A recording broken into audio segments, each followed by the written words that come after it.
冬の運転心配ね。あれは横浜タイヤのアイスガードセブンだ。滑りやすい凍った道でもちゃんと曲がる、ちゃんと止まる、高い安全性能を発揮。アイスカートセブンにしよう。セブンセブンセブンやる横浜やる。革新のカーボンベゼル、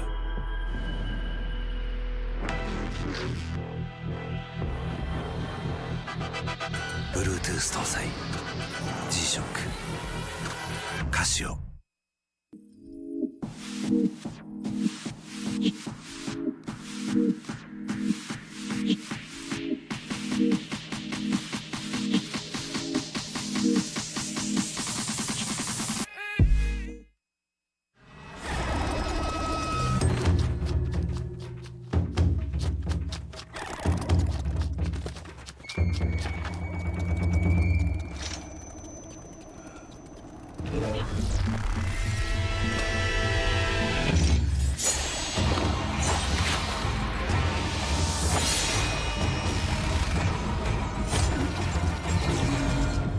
Made in Japan. Breed.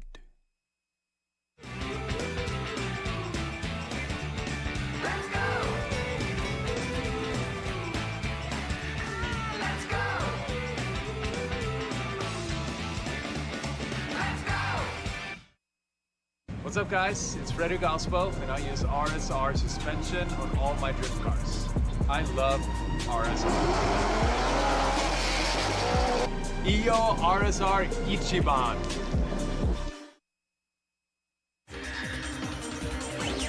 伝統と革新、小倉クラッチのテクノロジーを凝縮、チャンピオンを取るためのクラッチ、小倉レーシングクラッチ ORC。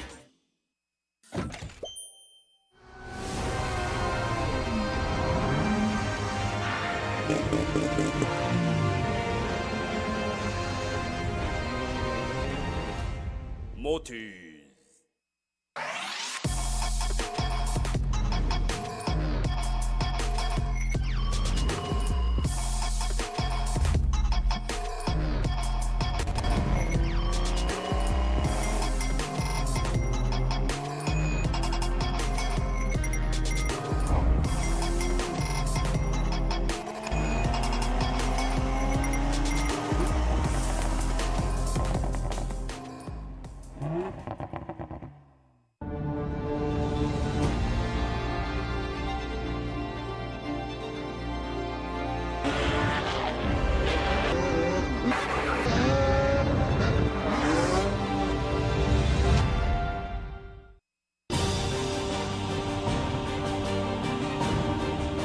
The brightness called brilliant, blinding and vivid.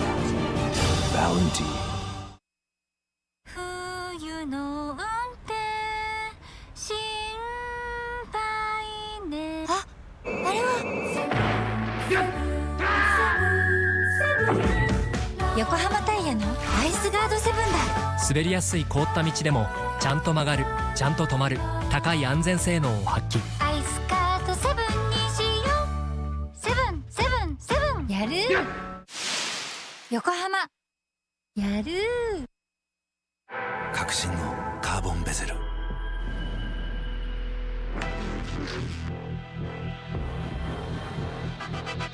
Bluetooth 搭載 G-SHOCK カシオ。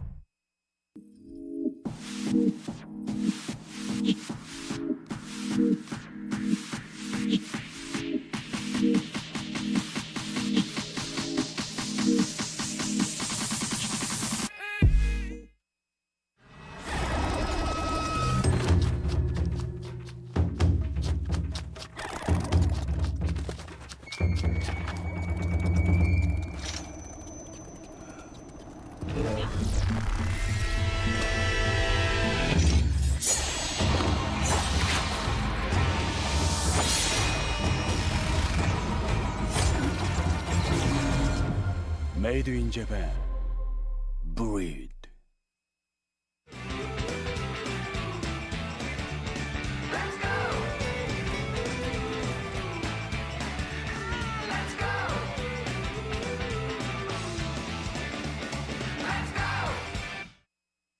What's up, guys? It's Frederick Ospo, and I use RSR suspension on all my drift cars. I love RSR. Iyo RSR Ichiban.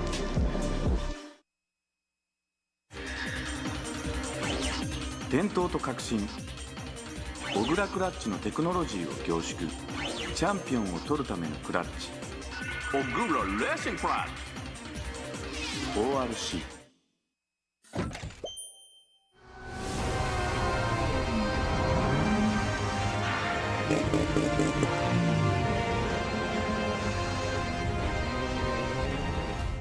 Motive.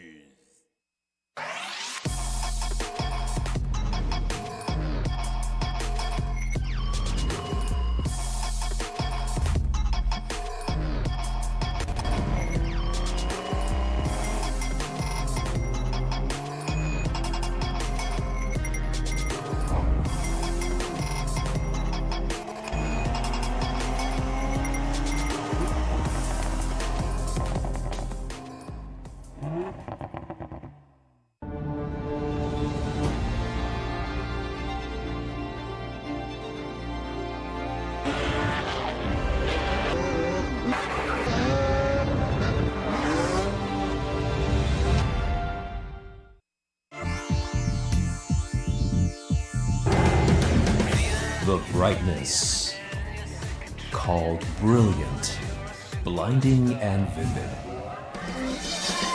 Valenti.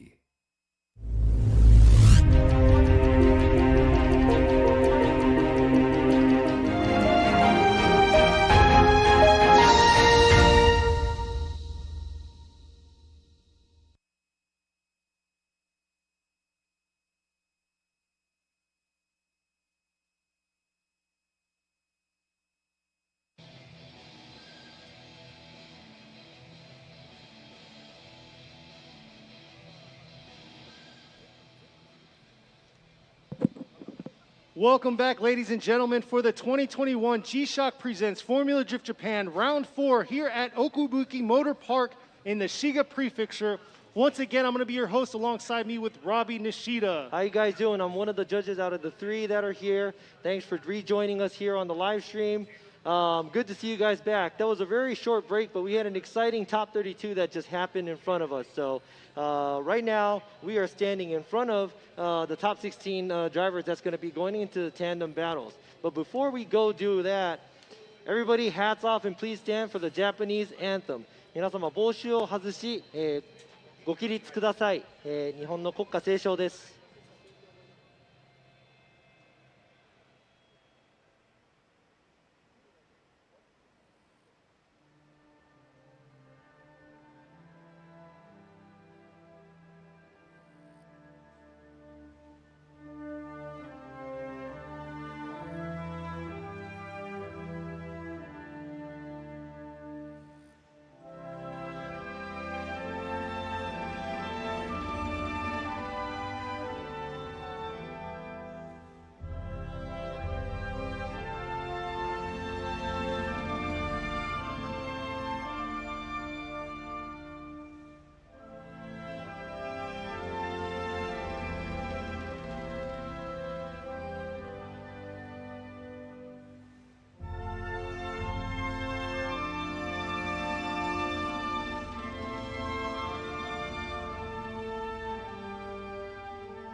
Thank you very much, guys, and let's go right on ahead to see who is going to be going head-to-head here at Okuibuki Motor Park for the top 16. This is a head-to-head battle, tandem battles. Let's go ahead and check out the roster here. Here we go. All right, let me go ahead and explain to you. This guy came back super strong, qualifying first from yesterday's qualify. Car number 17. Good ride, Team Tops Racing with Project View, S15 Sylvia, packed with the 2JZ, Jin Harino. Battling against Carino here is going to be in the TMS Racing Team Cylon Tire JZX 100, number 36, Kazumi Takahashi. Qualifying number 8 from yesterday's qualify, driving the Good Ride Works S15 Sylvia. This thing's packed with a mean 2JZ as well. Car number 61, Kazuki Hayashi. His challenger, he may be new to this car, but he's definitely understanding with the Car Guy Racing S13 180SX, number 408, Shoya Saito. All right, is he driving an invisible car right now? No, they are still working on his car. His mechanics are getting at it, going at it. But this guy just moved up to the top 16 spot, ranking 13 from yesterday's qualify, driving the Tanabe SSR team Dunlop with Weld, GX 100 Mark II, Tadahiro Fukada, the gentleman. Competing against him with Mizutani Motors in Mariosha Racing LVL with the S15 Sylvia, number 963, Daichi Mizutani. It doesn't matter where you're going to be at because you're going to hear this loud, mean machine driven by Tetsuya Hibino LB Racing S15 Sylvia. This is car number 4, Tetsuya Hibino. This is definitely going to be an interesting battle because this one's packed with a VR38 with Team Next Dream with Total Car Shop Glitter in the S15, number 23, Yuji Saito. I gotta say, this is the fan favorite from all over the world, ranking second in yesterday's qualify, driving the Side X Japan with sideways experience, 2JZ S15 Sylvia, car number 555, Yukio Fausto. Definitely going to give a run for his money. The man that took it last year here at Okuibuki with Team Kazuma with Power Vehicle in the Lexus RC, number 100, Andrew Gray. The more we see this driver, he is definitely dangerous in this Team Cusco Racing A90 Supra. Every time he's going out there to drive, is getting better and better, driving car number 770, Yusuke Kusaba. Challenging him, he's been pushing the limits all day long, all weekend long with the Team M2 Racing JZX 100 Chaser, number 330, Shigehisa Sasayama. Coming into this round and way ahead in the points ranking for the championship for the Formula Drift Japan Series, last year's champion, and he's going for the championship again this year, driving the JZX 100 Mark II Team Weld, car number 8, the champ, Koichi Yamasa. I'm having a little bit of deja vu here because it feels like a BC track all over again for the finals. Here it is with the Hiroshima Toyota Team Droopy 86, number 33, Junya Ishikawa. All right, after we had the top 32, there is some stuff that I will be explaining to you later, but let's go on ahead and introduce this guy. Introduce this guy who made it into the top 16, driving the Heyman TM Labo Silent Tire JZX90 Mark II, the veteran, car number 90, Shinji Minowa. And last but not least, that's going to be battling him head-to-head is going to be with the Perfect Style with Good Ride S15, number 19, Yuichi Amagai. What a wrap-up of some beautiful cars, a big blend of cars.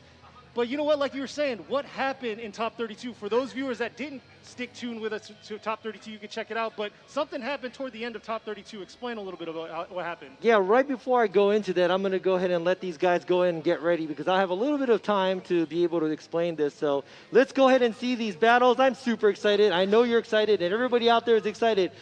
All right, guys. Let's get these engines rolling and let's get this party started. Let's go, drivers.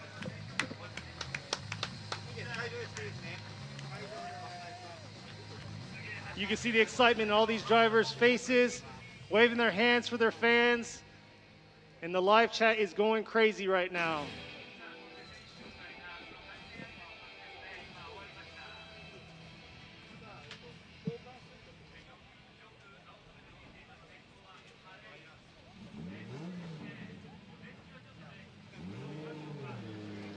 They're getting in their cars now, squaring off. And we're ready to see some top 16 battles to see who is going to take home round 4 here at Okuibuki. All right, as we were seeing these cars move out, let me go ahead and explain to you what happened at the top 32 battle. So Shinji Minowa went against Tsubasa Takizawa for top 32.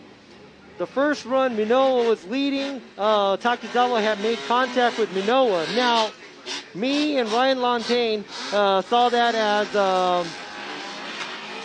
the lead car slowing down a little bit too much, but after we dissected the replays many times, we were starting to think that there was something else going on, and at the same time, Minowa's team actually came and protested and made the call. And what happened was Takizawa's car actually ran over the cone at the 3-2-1, and he basically slid into Minowa's car. Now, we didn't take the cone sliding into consideration as much as we were thinking.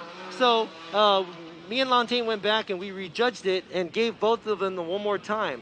Now, Yoichi Momura stuck by his call with Minowa winning. So that would normally be a one more time. So we're going to go ahead and shove in a one more time battle between these two drivers here. But right before the lineup happened, Takizawa's team actually threw in the towel saying that they admit and they know that they made the mistake when what happened at the entry. So they said they give it to Minowa's team. So he said they have no hard feelings. They're happy with Minowa leaving, moving on. So I mean that's great sportsmanship right there. But he admitted to it and he said, you know what, it was our fault that the contact happened. So let's see Minowa go into top 16. So Minowa just came right into top 16. And that's the explanation right there. Wow, to see that kind of sportsmanship, especially at this level, and you know where we're at here, so it's crazy to see that. But yeah, so before we start the top 16, let's go ahead and take a short break.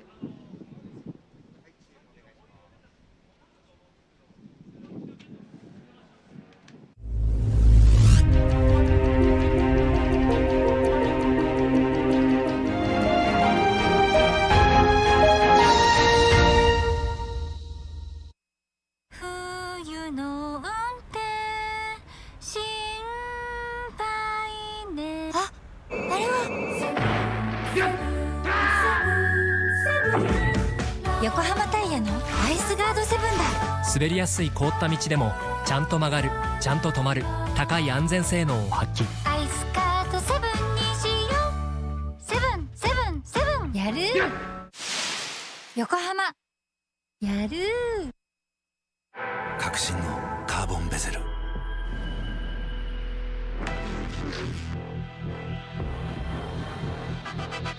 Bluetooth 搭載 G-SHOCK カシオ。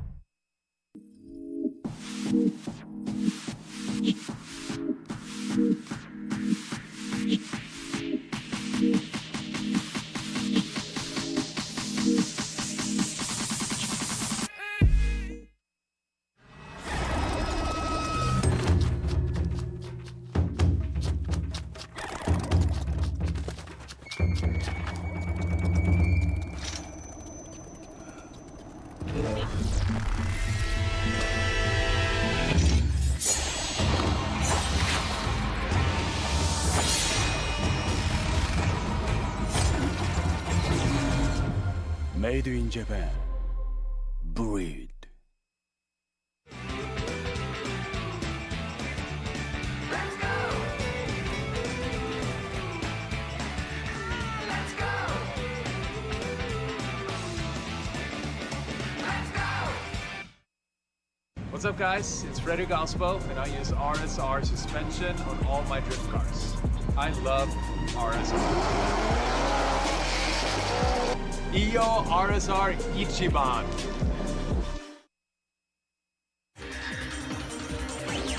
伝統と革新、小倉クラッチのテクノロジーを凝縮、チャンピオンを取るためのクラッチ、小倉レーシングクラッチ ORC。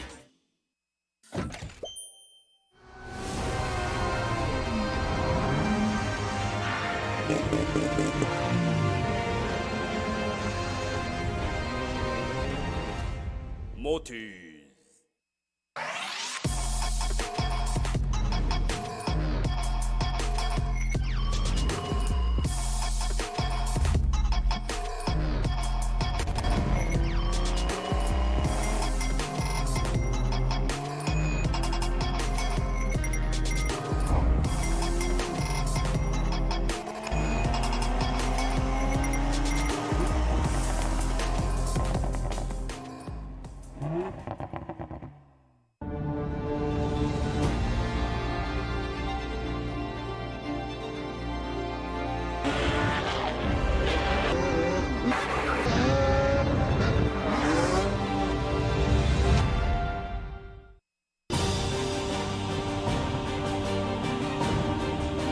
The brightness called brilliant, blinding and vivid. Valentine. 冬の運転心配ねあ、あれは横浜タイヤのアイスガードセブンだ。滑りやすい凍った道でもちゃんと曲がる、ちゃんと止まる、高い安全性能を発揮。アイスカートセブンにしよう。セブンセブンセブン。やる横浜やる革新のカーボンベゼル。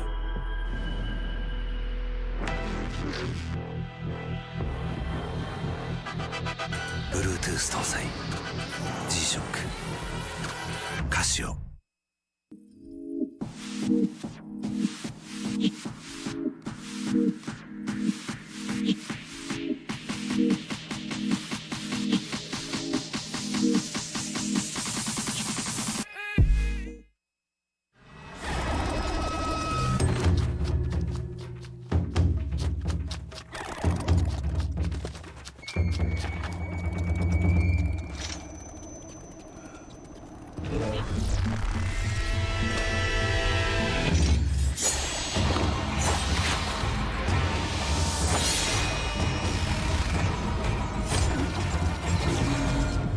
Made in Japan. Breed.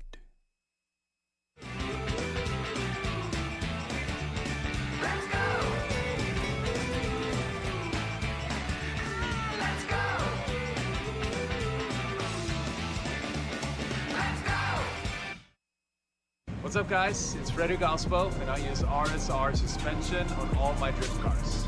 I love RSR. Iyo RSR Ichiban.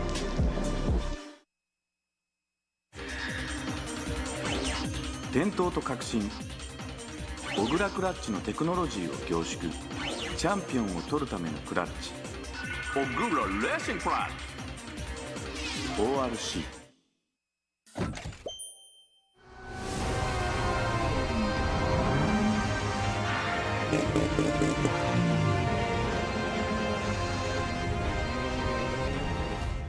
Motis.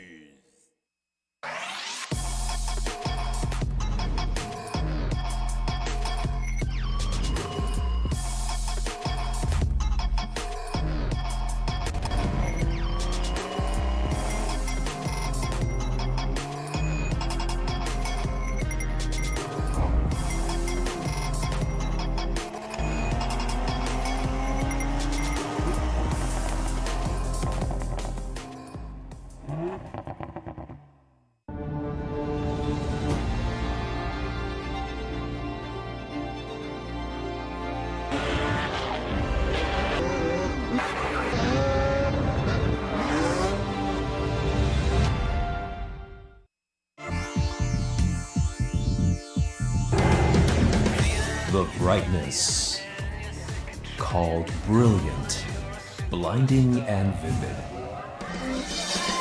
Valentine.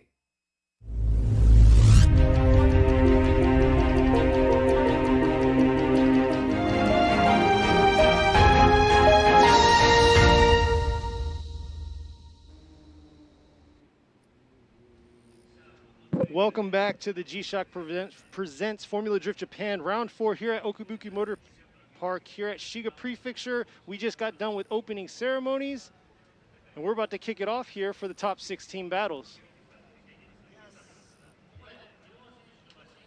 All right, so before we go on to the top 16 battle, we're going to have to see this by run driven by Shinji Minowa. Just as I explained to you earlier, let me go ahead and go over it one more time.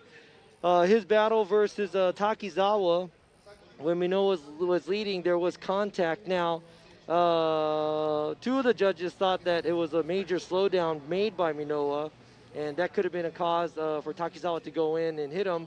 But we were looking at different angles of videos that we have here that are official.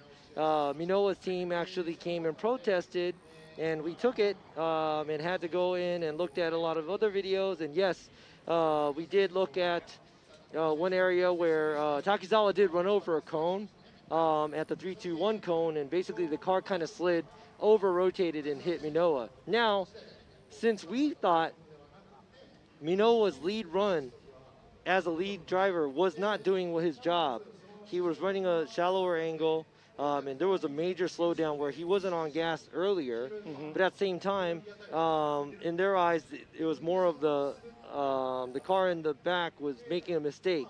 So we took it right in the middle and just said it was a shared fault, and we requested that we're going to go ahead and change our call to one more time and a one more time instead of Takizawa.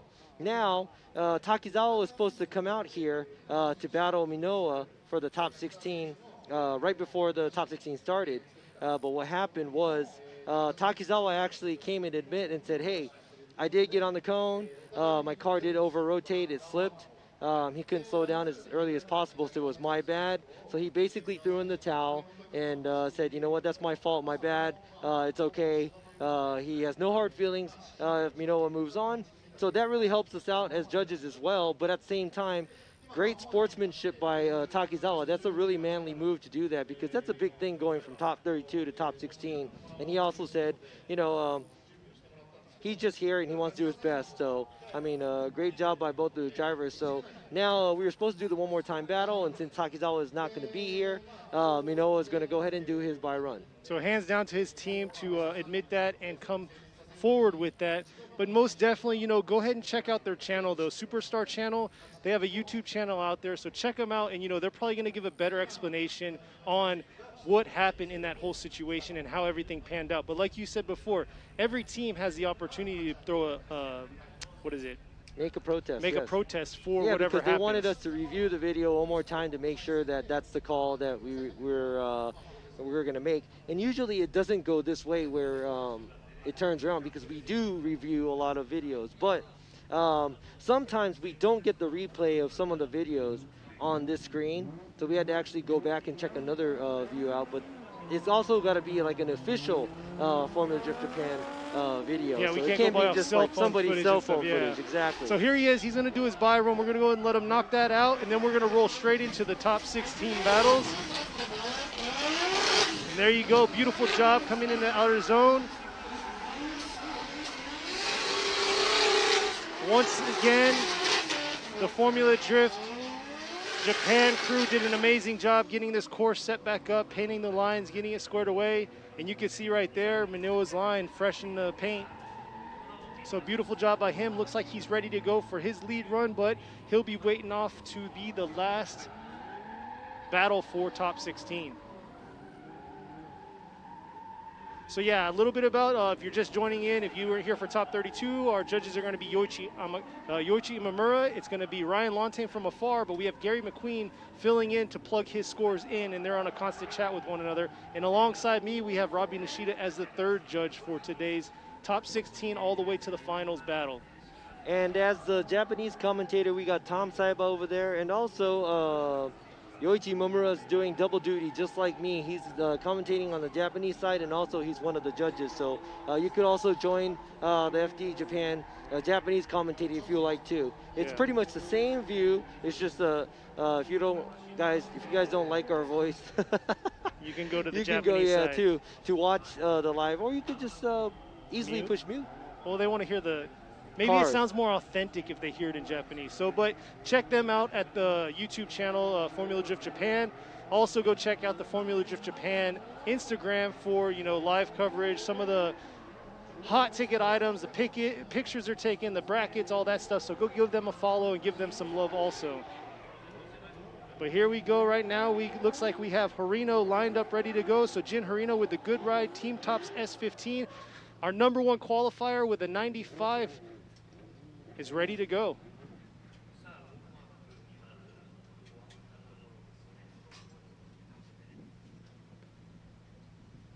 Next up right here, pulling up to the line, is going to be with the TMS Racing Team Cylone Tires, JZX 100, Kazumi Takahashi. Beautiful ride. If you don't know, he actually debuted at last round at Sugo. He was driving the E92 BMW before that. Same color schemes, but a different setup. He had a 1GR in that. Now he's rolling it with a 2J. Really light chassis. But let's see what he's going to do here against Harino. Harino's been doing a phenomenal job being consistent on his lead and chase runs and all his runs that he's been doing through practice to where he's at now. All right, the battle's about to start. Here we go. Harino in the lead, Takahashi in the chase, our first of our top 16 trying to get to the grade 8. Here he is right here. Harino, nice job in outer zone 1. Ooh, real deep into outer zone 1 right there. Trying to make up for it right here in the inside clip 1 to outer zone 2. Beautiful job in outer zone 2. Can't get any better than that in outer zone 2. And let's see how he can carry it through. But Takahashi right there on his rear right quarter, trying to close it a little bit more on that proximity to the finish. Man, check out the angle that Harino gave, and he just rode that outside zone 1 from the beginning to the end. Let's check out the replay right here. But even outer zone 2, it's phenomenal. Yeah, check this out. Look at this. Nice flick, nice angle, fills the zone all the way, kind of goes a little bit wider. Does get back right on line and fills outside zone 2 as well. Look at that, right on the outside edge. Takahashi is doing his thing behind there, keeping proximity and pressure on Harino. Not too far, but not too close either. So I would have to say that was a very clean run by both drivers. Seemed pretty safe, but Harino definitely on the chase side is going to have to close that proximity a little bit more, which that's what he did on his initial run whenever he was going against Saito for his top 32 battle. Looks like they're squaring something away because I think he clipped that inner clip of one, first inner clip. Might have tapped something loose. It's a very aggressive front end, very wide.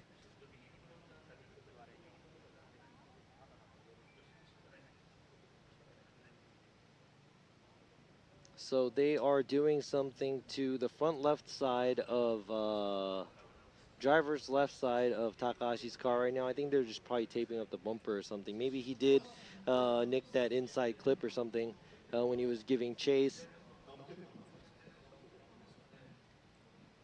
But yeah, beautiful weather. If you joined us yesterday for our qualifying, that was probably, it was the epitome of 2021 for us right now. It's been a wet season. We've been suffering through the rain and what Mother Nature's throwing at us. But today, it's been a glorious day. It looks like it's going to be clear for the rest of the day. Knock on wood anyways. But thank you all out there in the live for viewing in with us. And that was the spotter stand that we have right next to the judging stand. There you go, a close-up of Takahashi's car and the close-up of Harino's car, patiently waiting for the starter to let him go. And now we're going to see what's going to happen when Takahashi's leading.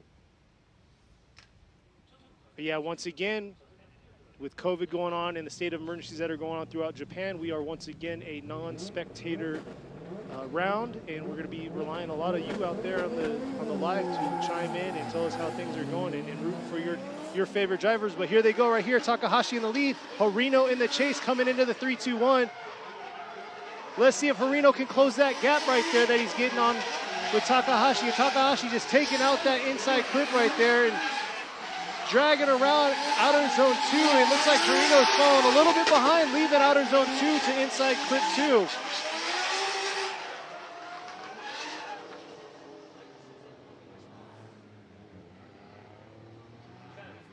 Here's the replay right here. Here you go. So we're going to go ahead and check out the replay again. This is Takahashi leading this time, and it looks like Takahashi does a good job filling outside zone 1. Hits the bumper kind of mid on the front left of his car again, but fills outside zone 2 fairly well.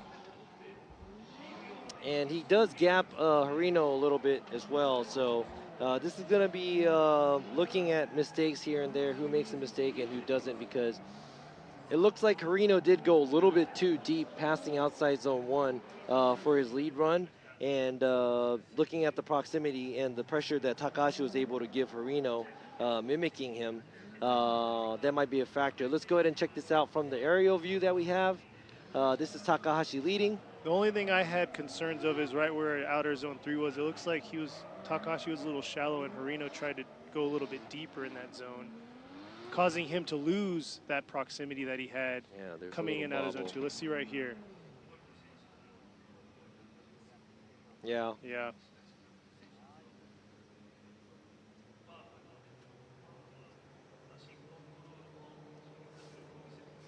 Well, we'll see here what the judges have to say. Beautiful track conditions, ready to go. We got the drones fired up. I know a lot of the top 32, we didn't get a lot of drone footage in, but I stressed it to them that we get some drone footage because that's probably the best view that you viewers on the online live stream want to see. Yeah, so that was a very close one and a hard one for me. So you will find out what happened in a little bit. But just looking at the replays and stuff like that, I just had to take the lead car's mistakes and the chase car's mistakes and add that together to see if it was if this was a what kind of call it was. Here it is, Robbie Nishida going with Takahashi, Ryan Longtain with going Horino, and Yoshiyama guy with Takahashi. So very split there. All right. So let me go ahead and explain that part. I think me and Yoichi Imamura probably looked at the mistake that the lead car did, where he kind of washed out after outside zone 1, where he was supposed to start to go in, and what happened was he kind of cut in to get to the inside clip 1, but at the same time, that kind of cut off the line for Takahashi to give good chase. But I see how Longtain does see that, as Hirino did a great job when he was leading as well. And like you said too, the slightly smaller line that Takahashi made when he was kind of running away from Hirino from the horseshoe, the inside of the track where it was outside zone 3 area to inside clip 2. But we just saw which one was heavier and which one wasn't. And I think that it was just a slight difference in the thoughts. But we went with Takahashi, and I believe Hirino went, or I'm sorry, Longtain went with Hirino. But like I said, it was that close. So, I mean, that could have been even almost been a one more time as well, in my opinion. But we went on and gave it to Takahashi this time. So next, our battle coming up is going to be against Kazuki Hayashi in his S15 going against Shoei Saito in his 180SX. Here they are, ready to battle it out. Hayashi in the lead, Saito in the chase right here, coming to the 3-2-1. Uh-oh, there's a flag. So there's a flag waved, so that must be a jump or a pylon touch.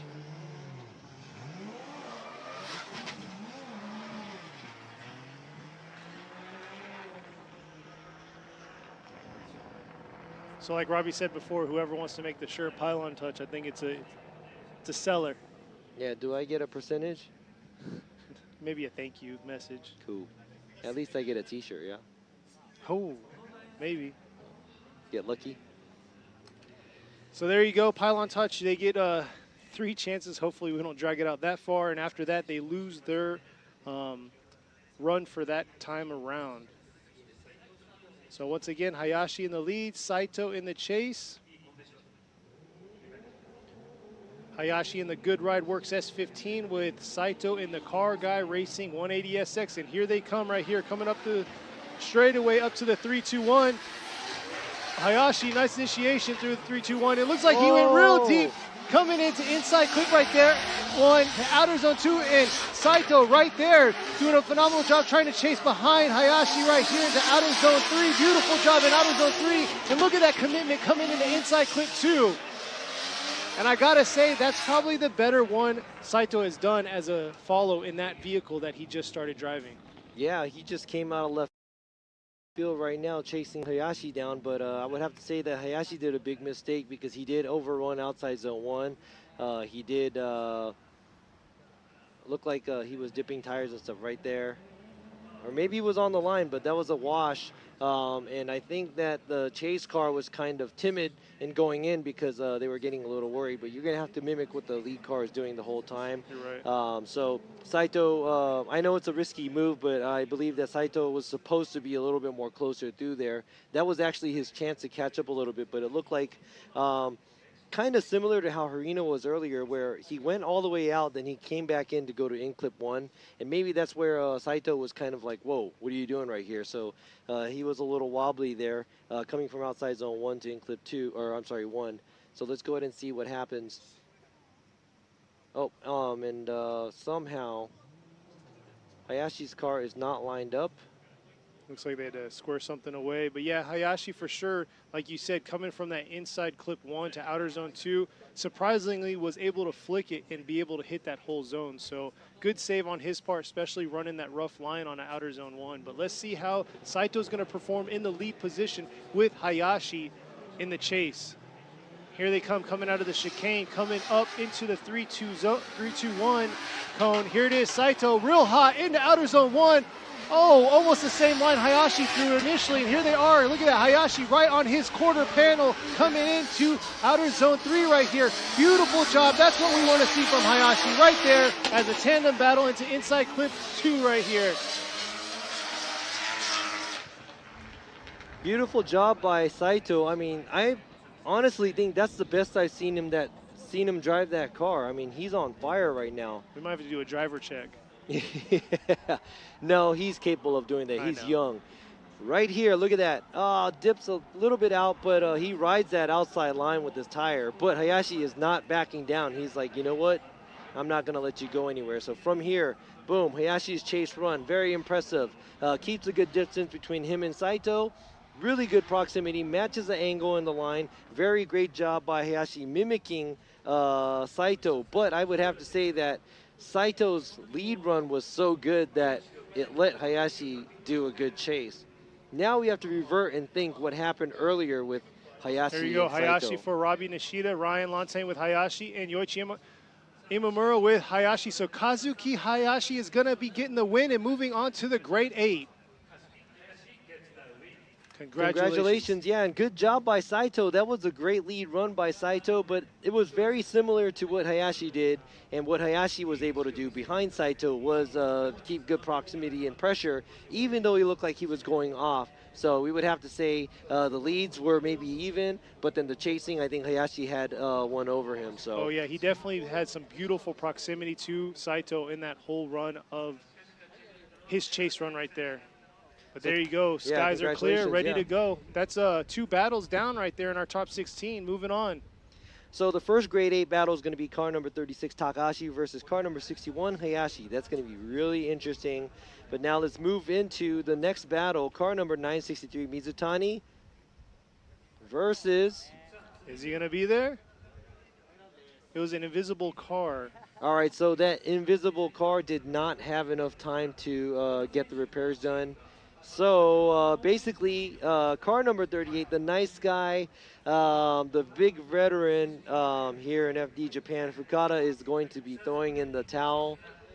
He's going to be making the call where he is not going to be competing, so he is not going to be able to line his car up. That's very unfortunate. Maybe we'll get more word from the tech crew down there, but I know he was talking earlier this morning before practice that he was having some boost issues yesterday during qualifying, so I'm not sure if that led to where he's at now. Yeah, that sounds like the case, but we'll double check later.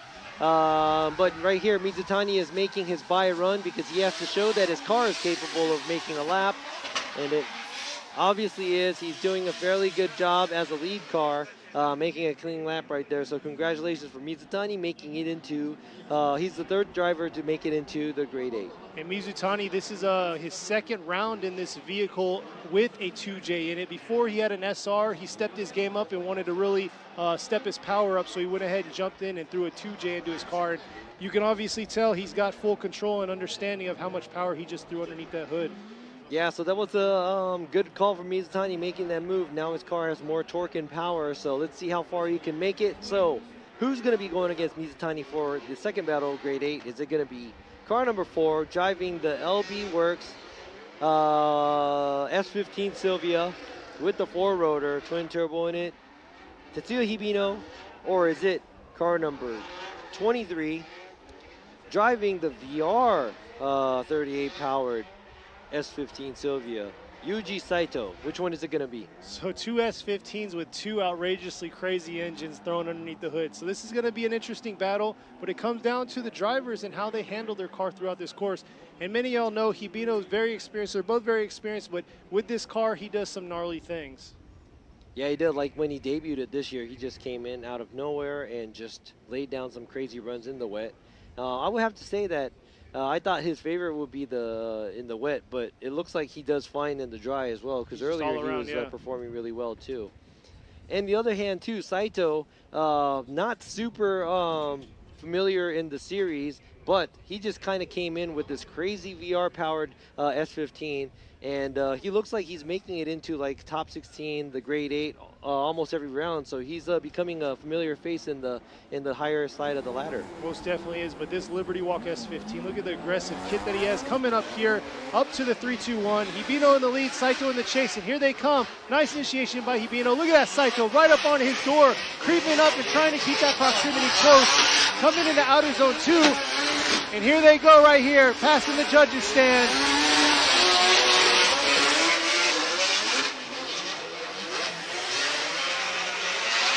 And I can continue watching that over and over and over. Yeah, let's Beautiful see that job. let's see that like 10 more times, because that was a great lead and a great chase. Both beautiful S15s, both making crazy amount of power. And look at this, check this out.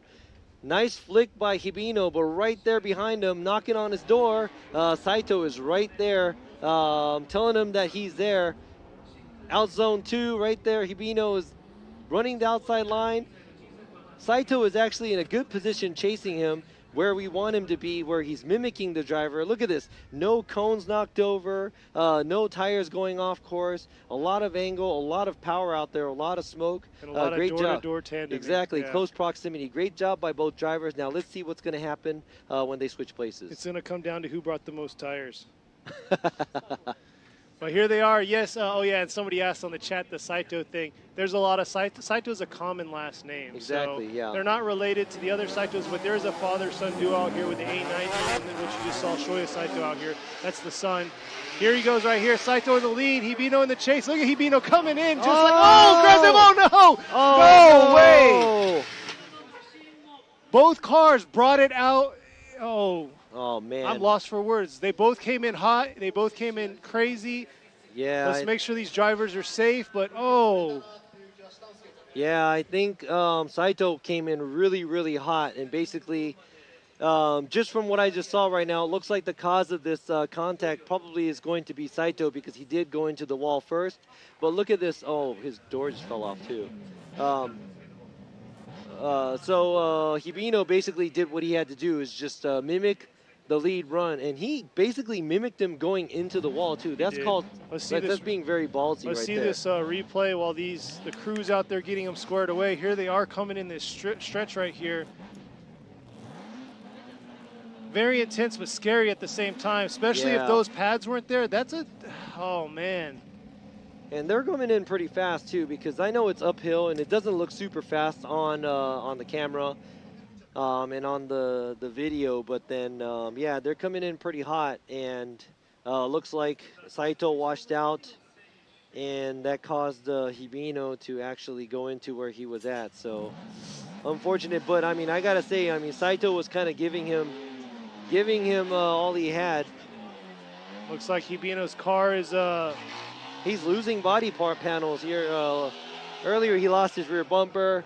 Now he's losing his fender. That's just showing the aggressive driving that he's bringing out here to show you spectators that are joining us right now what he's got for y'all. But looks like his car is functioning the way he needs it to. Saito's car, on the other hand, it's looking pretty bad. He hasn't quite exited the car or anything, so hopefully the driver's good. Yeah, but I mean, just the way Saito chased Hibino, that was super aggressive. Absolutely. Yeah, that was a beautiful job done by, oh man, it looks like he has a lot of camber, so there might be some kind of problem with his car. Hopefully they can get that squared away, because he is going back to the pits right now. But I gotta say though, Saito gave him a crazy chase, and obviously the crazy chase was made because Hibino made a very, very clean, great lead run. And Saito just wanted to do that and say, hey, I can do the same thing, but he stepped over the line a tad bit, caused him to go into the wall, and I believe Hibino was just doing his job to try to mimic the lead car, and basically what happened was they both kind of went into the wall. But it looks like Saito's car has a lot more of a damage, because he did hit the wall from the back, and it just kind of washed up, and the front kind of came around. But so seeing a smile on his face is a good sign. Thank God he's not hurt or anything, but there you go, Saito. I would have to say that he should be proud right now because not because his car looks like that, but that was a crazy chase run by Saito. Yeah, it was intense driving, and like we told you, he was going to bring some fire. But man, very unfortunate for his car right there. Those sponge barriers, they definitely soak you in, no pun intended there, into the wall right there. But they definitely saved his car from getting a lot more damage or getting injured through that solid stone wall they have right behind. But that's the challenge that most y'all can't see here because we have no spectators. They're coming uphill, full speed, what, fourth gear? Third or fourth gear, depending on the rear end, yeah. Yeah, coming up with full heat into the 321. The 321's pretty distant, so they're sliding in full speed into this zone, and it goes straight into like a hard J-turn into inside clip 1. Yeah, I want to go ahead and calculate that too, but I think the straightaway going up to the last 1, 2, 3 cone, it was about 175 meters. So that's about 580 feet. That's one of our longest straightaways we have, right? It might be, yeah, because it's uphill too. So you do lose a little bit of speed, but at the same time, that is a long straight where you're going into that very, very narrow bridge. And on top of that, before you go into that very, very narrow bridge, you have to actually go around and not hit that stone wall that they just had right now. So you can see, well, you can't see right now. You'll probably see here soon. There you go, the tow van pulling it back. Yeah, so that's Yuji Saito right there, the driver. You could see the, how can I say it? Frustration that's coming out of him. I know he could have done better than that, but this time it doesn't look so good for him in the car right now. But before we go on, we're going to go ahead and clean up this car off of this track, and we're going to take a short break.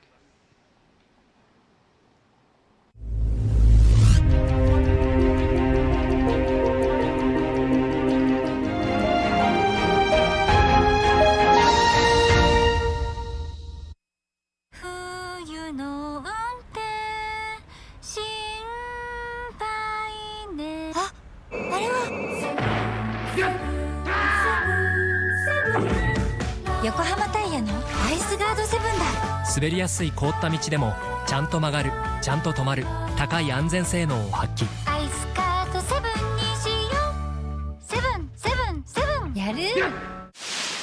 横浜やる。革新のカーボンベゼル。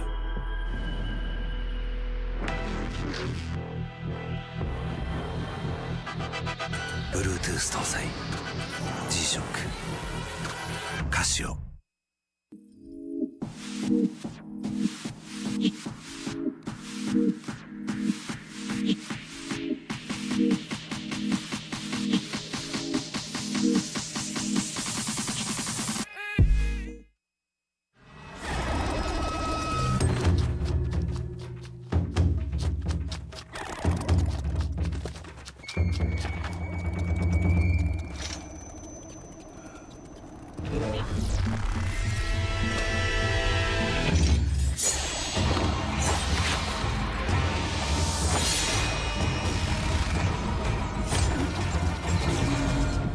Made in Japan.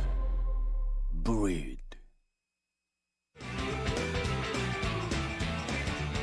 Let's go! Let's go! Let's go! What's up, guys? It's Frederick Ospo, and I use RSR suspension on all my drift cars. I love RSR. Iyo RSR Ichiban.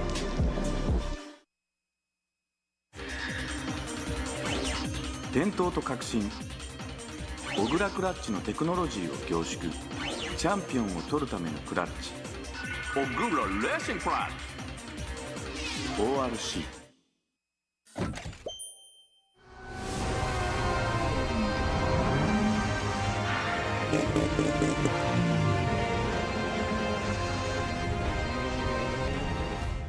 Motis.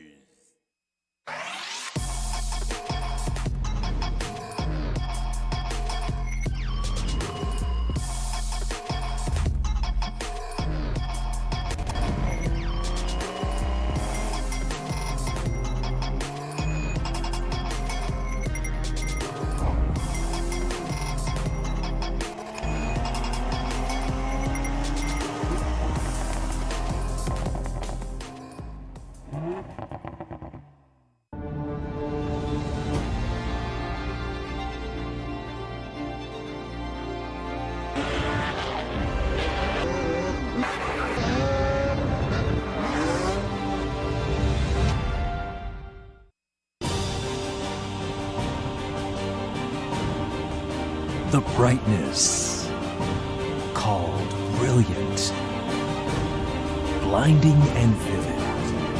Valentine. 冬の運転心配ね。あ、あれは横浜タイヤのアイスガードセブンだ。滑りやすい凍った道でもちゃんと曲がる、ちゃんと止まる、高い安全性能を発揮。アイスカートセブンにしよう。セブンセブンセブン。やる。横浜やる。革新のカーボンベゼル。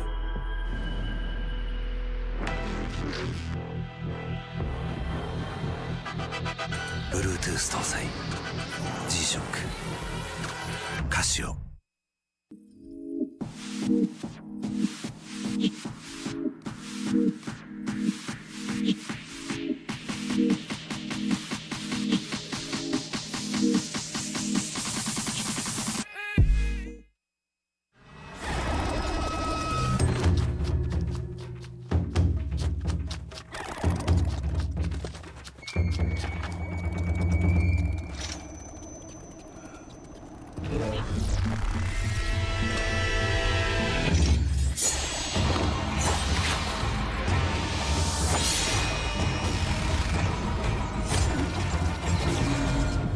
Made in Japan.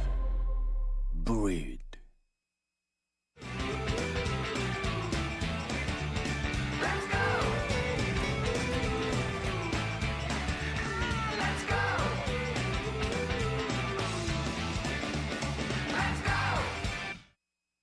What's up, guys? It's Freddy Galspo, and I use RSR suspension on all my drift cars. I love RSR. Iyo RSR Ichiban.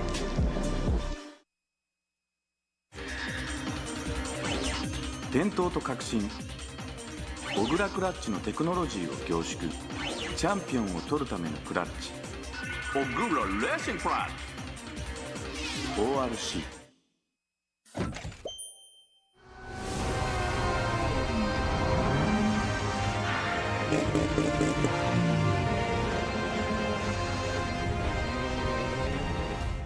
モティー。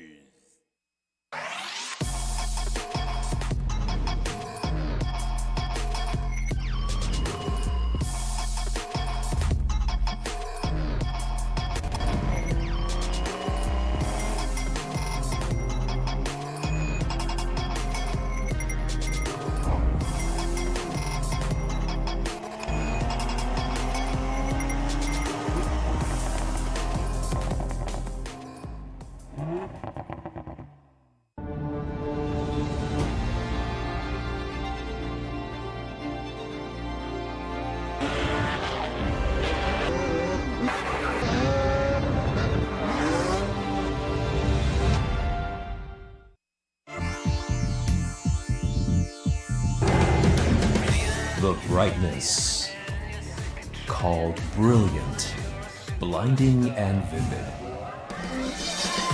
Valentine.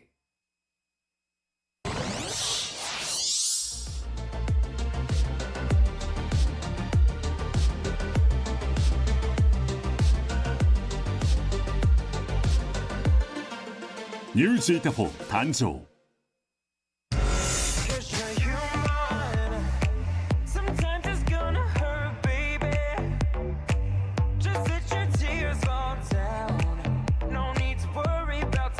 ニューシーグ4誕生。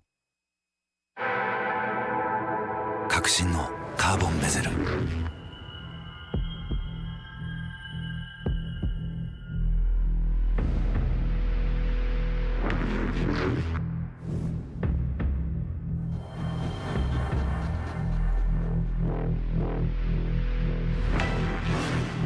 Bluetooth 搭載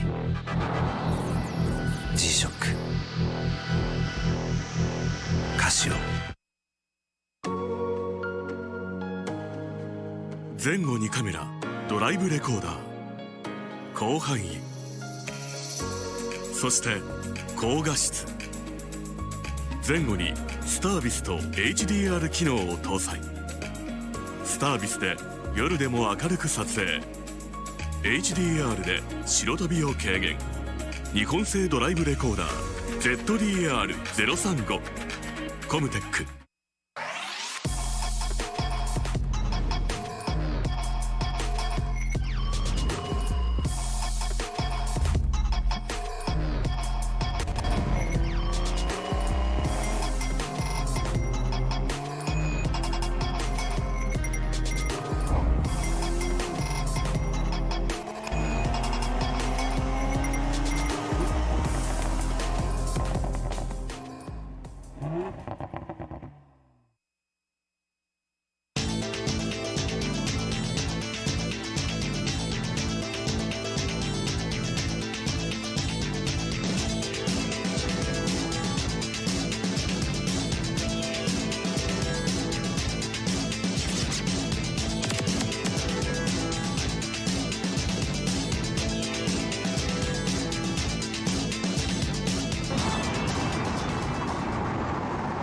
RSR 一番。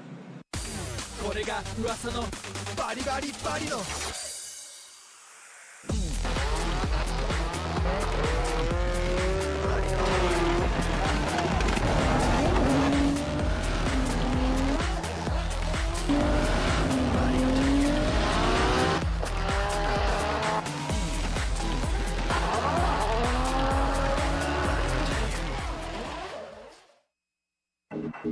バリのタイヤ。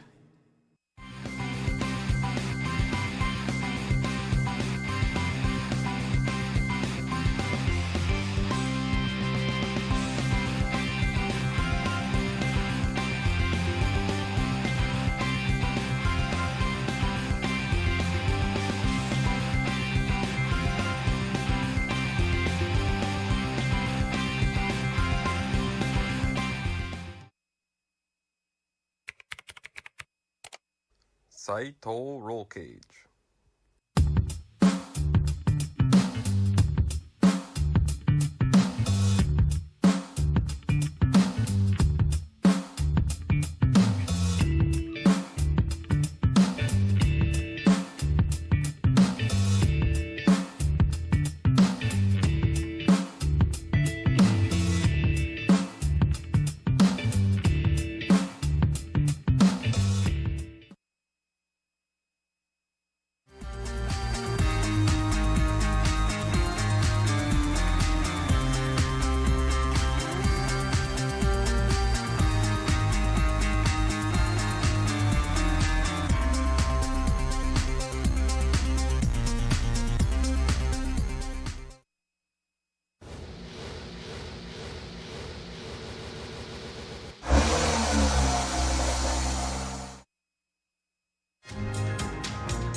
And we're back here at Okuibuki Motor Park with the G-Shock Presents Formula Drift Japan Round 4.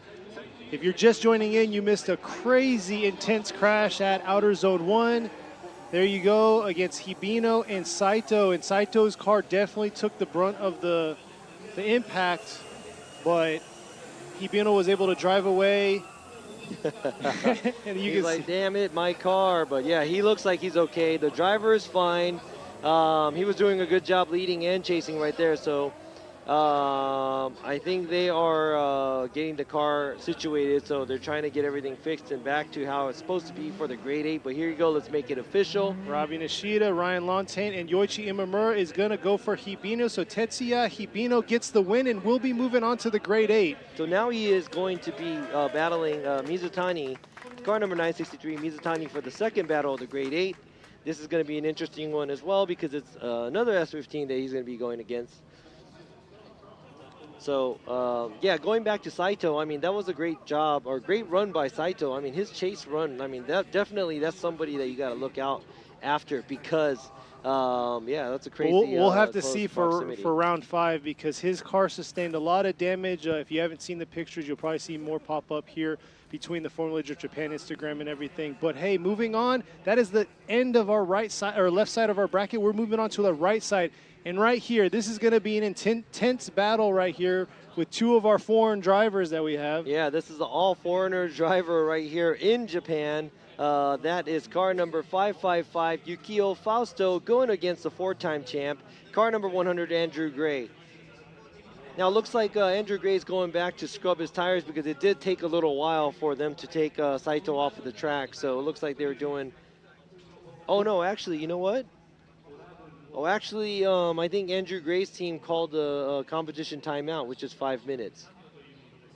Maybe he had to go to the bathroom. Because the wait was long. The wait was yeah, long. The wait was and those long. y'all got to see the new commercials that they produced out there. So glad y'all got to experience that. And we'll probably talk a little bit about commercials here later on. But there you go, Yukio Fausto. And I can see in the chat right now, he's a fan favorite. All I see is Brazilian flags and 555 Yukio Fausto all day long throughout this chat. He does appreciate every single one of you. I talk to him almost every round, and he tells me to give you guys as much love and enough shout-outs that I can through the mic to let you know that he appreciates y'all, and it's much love on his part. But go check his Instagram out because I know he preaches it, and he shouts it out to y'all every day. He also has a YouTube channel, too. Yes. I think they follow him during the event. So if you want to see the behind-the-scenes stuff, you can go ahead and check that out as well. Very exciting driver to watch. And speaking of which, another exciting driver he is going against Andrew Gray. Andrew Gray, he is the 4-time Formula Drift Japan champion. He did win Okuibuki round last year for sure, here yep. with this RC. So now we're going to have to see what is going on with this car. They are in the middle of their competition timeout. Hopefully they can get something squared away, make sure that the car is okay so he can go and show us a great battle against Yukio Fausto. This is definitely going to be a smoke show between the two. They definitely pump out some smoke throughout these outer zones. So it's going to be intense going from outer zone 1 and then swinging back around from outer zone 3 to the inside clip. It's going to be that cross path that they're going to be choking up on with some smoke. Yeah, because you know these drivers have a heavy foot, heavy right foot, so the throttle is going to be open majority of the time, hopefully, while they're driving through here. So let's go ahead and see what's going on. And yeah, as you could tell, the time doesn't start until they actually... Well, you're not supposed to touch the car. Yeah, that's what I'm saying. I think they put their hand on it, so. But I guess that's not going to be. Yeah, they didn't crack anything open. They were just trying to hear things. So here they go. You can see right there's the time. Hands down to the crew out there, the tech crew. Look at that beautiful 2JZ sitting in that car. Massive turbo car. Beautiful build, beautiful car. Look at that turbo right there. There's his mechanic, James, getting deep in there, trying to get whatever's loose or whatever they hear squared away. Is that the windshield washer tank? I don't think so. No, it's a blinker fluid tank. No, so I think is his alternator on that side or no? Do you have to, oh, he actually has the power steering on there. This is not electronic. There's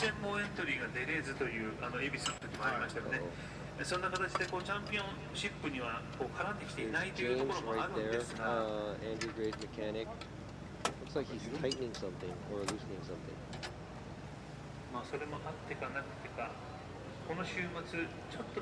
So we'll see here. Hopefully they can get this squared away in their 5-minute competition timeout. Each team is allotted 1 5-minute competition timeout for during tandem battles. So we'll see if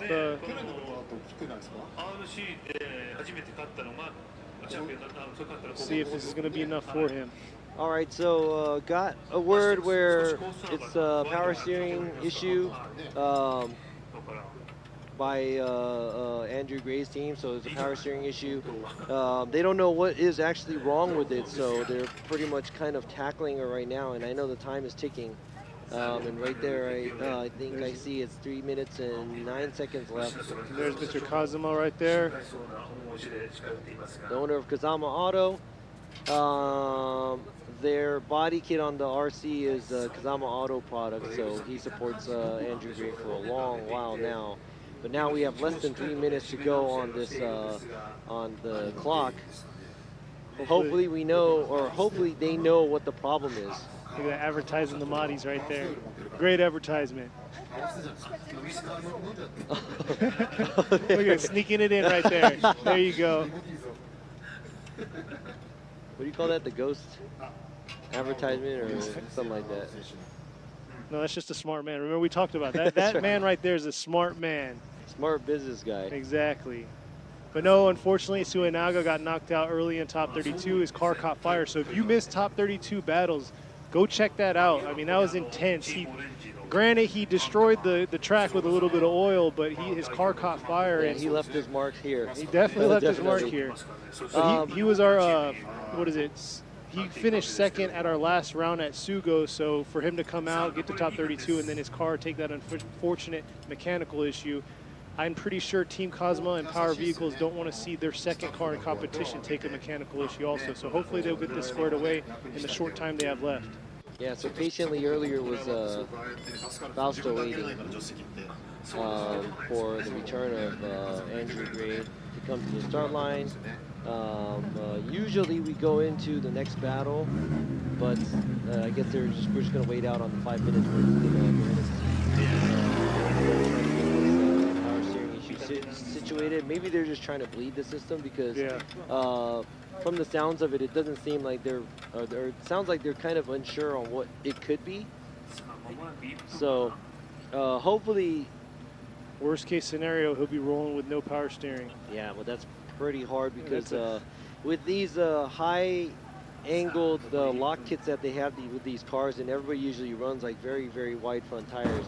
I had to do that before too, but I mean, that's really, really tough to have to run a high amount of angle with no power steering. It's almost like it's almost gonna make you want to feel like I'm just gonna not do it because it's dangerous. But you'll have forearms of steel. But I don't have forearms of steel like you do. You know, I'm a skinny Japanese guy, so very fragile.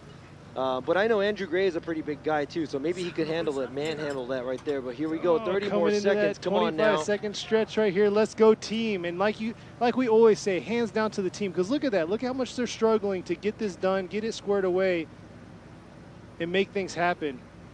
And actually, Fausto is patiently waiting. And I know kind of a breeze out here, so I'm not going to say that it's like blazing hot like the normal FD Japan events that we have when it's not raining. So it might be comfortable in the car, but yeah, he's just patiently waiting in his car. So let's go ahead and see the clock. Oh, the time is actually up.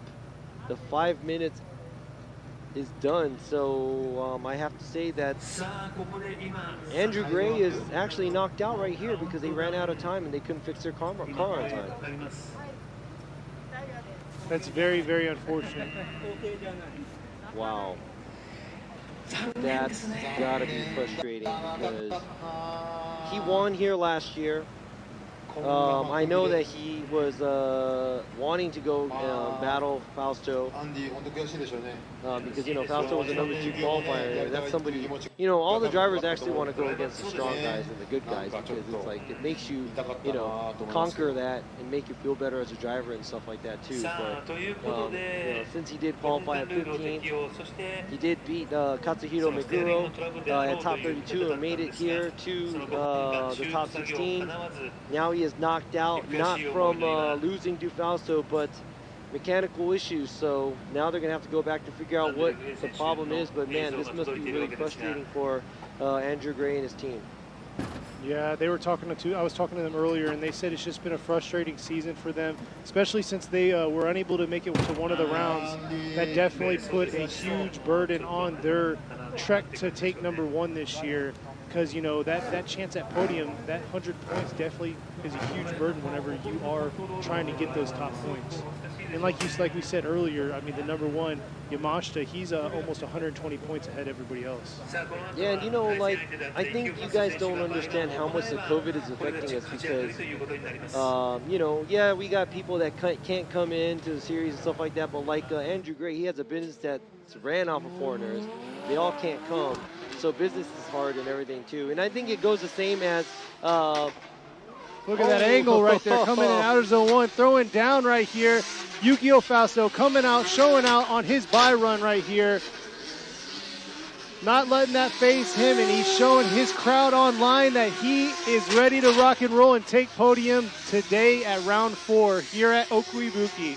Yeah, and speaking of the whole COVID situation too, I mean, Fausto's teammate, and I'm not even sure if he's going to be able to come back anytime soon, but Matthew Hill was driving the Sideways Experience vehicle as well in S15 before Fausto started to compete this much in FD Japan too. So definitely, yeah, a lot of the Japanese teams could make it and stuff like that here in Japan, but it's really hard to get all the foreigners back into Japan and start competing and, you know, enjoy the series just like how we do too. So really missed that feel where it was like really open to all the international drivers and all the Japanese drivers. A lot of rivalry going on too.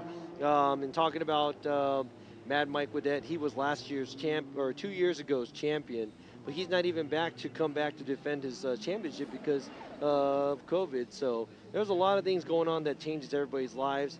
But even if that does affect you, you're not always alone. You could talk to people. If you got something to say, talk to your friends. We are all living in a very, very hard, dark time right now, and we can all fight through this together. So I just want to give it a little bit of positiveness for the guys that are behind the screen watching us. You know, there's always somebody there for you, so don't give up. Keep on going, and I'm pretty sure that's what Andrew Gray is going to be doing for the next round, and we're going to be seeing Fausto move on to the Grade 8. So now let's see who's going to go against Fausto at the Grade 8. Coming the next battle coming up is going to be number 770, Yusuke Kusaba in the A90 Supra, going against, sorry about that, Shigehisa Sasayama in his JZX100 Chaser. I kind of got lost on my bracket there.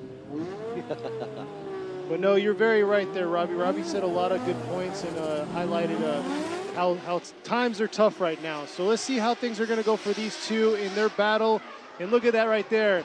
Kusaba, beautiful job, but look at that approach right there by Sasayama. Sasayama right there trying to close that proximity right here throughout the track to outer zone 2. Woo! And getting right there on his fender. Coming into outer zone 3 into inside clip 2, and Kusaba is definitely handling that car amazingly. Yeah, Kusaba's lead run was pretty nice, in my opinion. Let's go ahead and check out the replay. Also, Sasayama coming in hot like that and trying to catch him. Look at that. Same line, same angle. I love that. That was a great chase by Sasayama.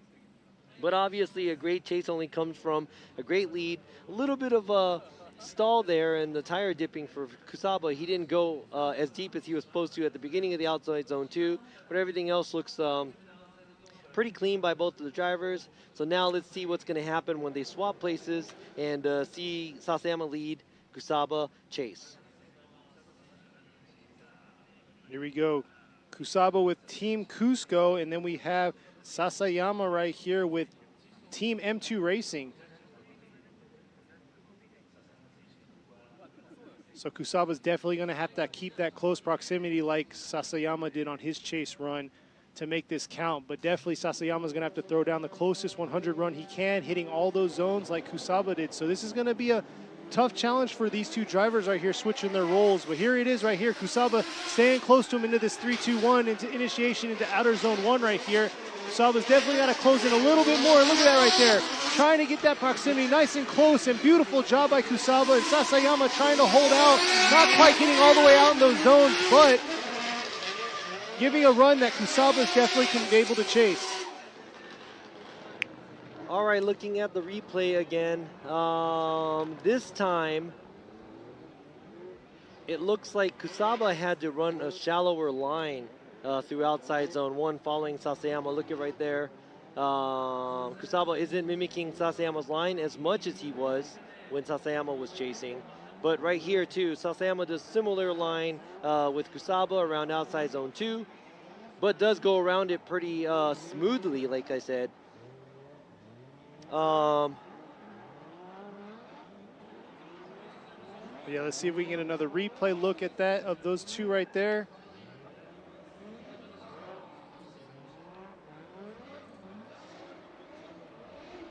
Yeah, the lead, definitely Sasayama was a little shallow there on the zones. Well, let's see Kusaba's lead run and see how he was in these zones. There he is right there, Kusaba beautifully in outer zone 1. Coming into inside clip 1 right there. Let's see how he was. He's a little shallow on the start of outer zone 2. Yeah, that was almost a catch-up, but it looked like Kusaba's line was small, then went wide. So he kind of made it like a V line where Sasayama had to try to chase him and almost came to a stall because of that line. Now let's go ahead and check out the replay. Little shallow there, but nice job inside clip, and here it is right here. That was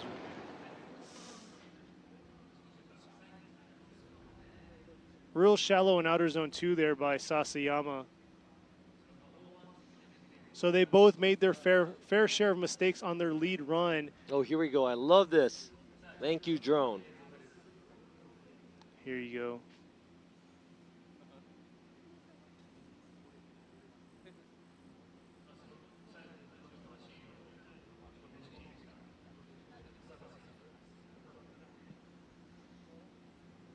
Yeah, That's so the best I view. think both of the drivers made their fair share of mistakes, lead and chased. It looks like from the drone view, Sasayama does a good job around outside zone 1 area, but after he leaves outside zone 1 and inside clip 1, it was kind of obvious that he wasn't filling the zones as much as he was supposed to. He wasn't filling outside zone 3.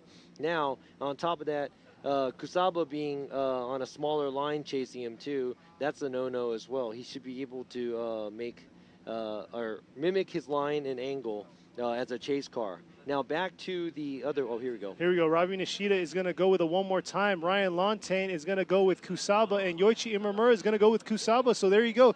Yusuke Kusaba is going to be moving on to the grade A, and Yusuke Kusaba gets the win. So right there, like I said, there's a fair share of mistakes that they both made.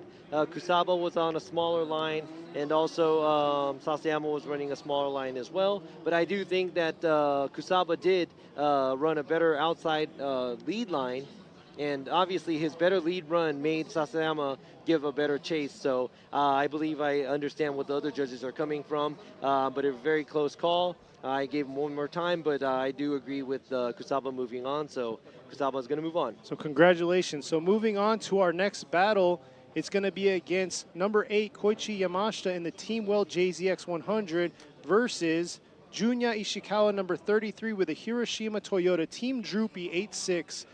This right here is deja vu battle of Fuji final round, and they actually got in a really bad accident where Ishikawa actually T-boned Yamashita and, took him out. His car was kind of disabled at that point, and I mean, Yamashita got the win. Yeah, that was from outer zone 1 at Ebisu, that from the front straight right here. Here they go, right here. Yamashita in the lead.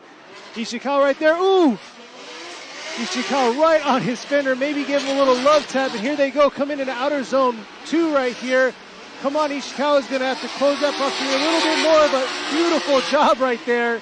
It looks like he listened to me whenever I said closing that gap. Oh. All right, I like that. Ishikawa just threw away outside zone 2 to get proximity. He got the proximity and did not let him go. So he made that decision because he knew that there was going to be a gap. But he did not want to give him a gap at the entry at outside zone 1 because that was a beautiful job. Right there, I don't even know if there was contact or not, but he got super close. And Yamasa is just basically doing what he is supposed to as a lead car, running a beautiful line, outside line, running enough angle, on throttle as early as possible. So I would have to say that was a very beautiful lead run by Yamashita, and minus the outside zone 2 area to get proximity. Ishikawa did a pretty cool move at the outside zone 1 as well. Yeah, that chase was definitely very aggressive. And, you know, like you said, he let out a little bit on outer zone 2, but he made up for it, and he didn't let go. He committed, and that's the big thing, is the commitment portion of coming in from outer zone 2 to outer zone 3 into the finish. But here they are switching their roles. So Ishikawa is going to be in the lead while Yamashita's on the chase right here. See how aggressive Yamashita is going to be? He's very aggressive when it comes to driving. Look at that angle that Ishikawa threw right there, coming into inside clip 1, but Yamashita not phased by it, coming into outer zone 2, right in the nice and close to Ishikawa. And huge correction by Yamashita right there, coming from outer zone 2. Not sure, have to see the replay on that. But what caused that issue right there from Yamashita? Wow, I mean, when Yamashita was leaving outside zone 2, it looked like he had it in the bag because of the entry that Ishikawa made. Like right there, that entry is not good because he had to pull out the angle from after initiation. But check this out right here.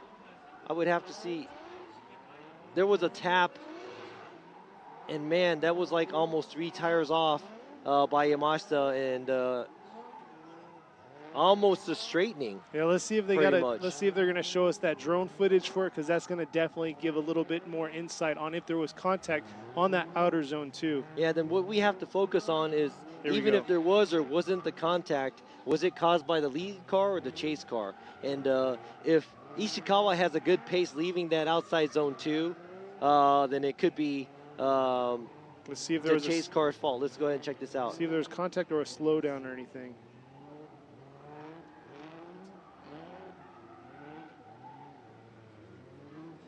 Those are going to be the eagle eyes from the judges for that one. Yeah.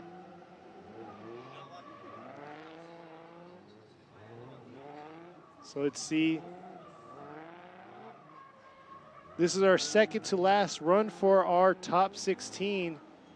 And we'll be moving on to the grade 8 right after that.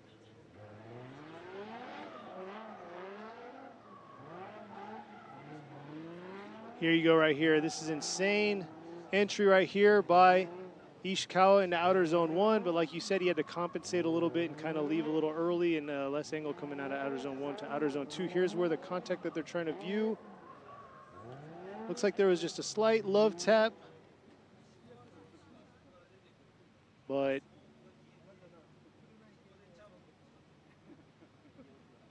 they're going to have to ensure that there was no crazy like slowdown or decel from Ishikawa.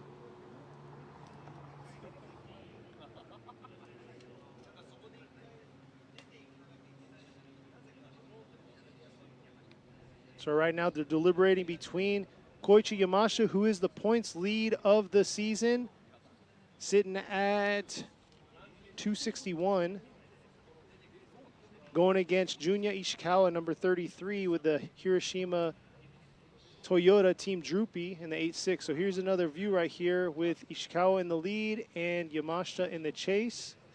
And the beautifully built Team Weld JZX 100 Mark II. And right here at the end, there's a little bit of contact. And they're just making sure how much of effect it played between the chase and the lead driver.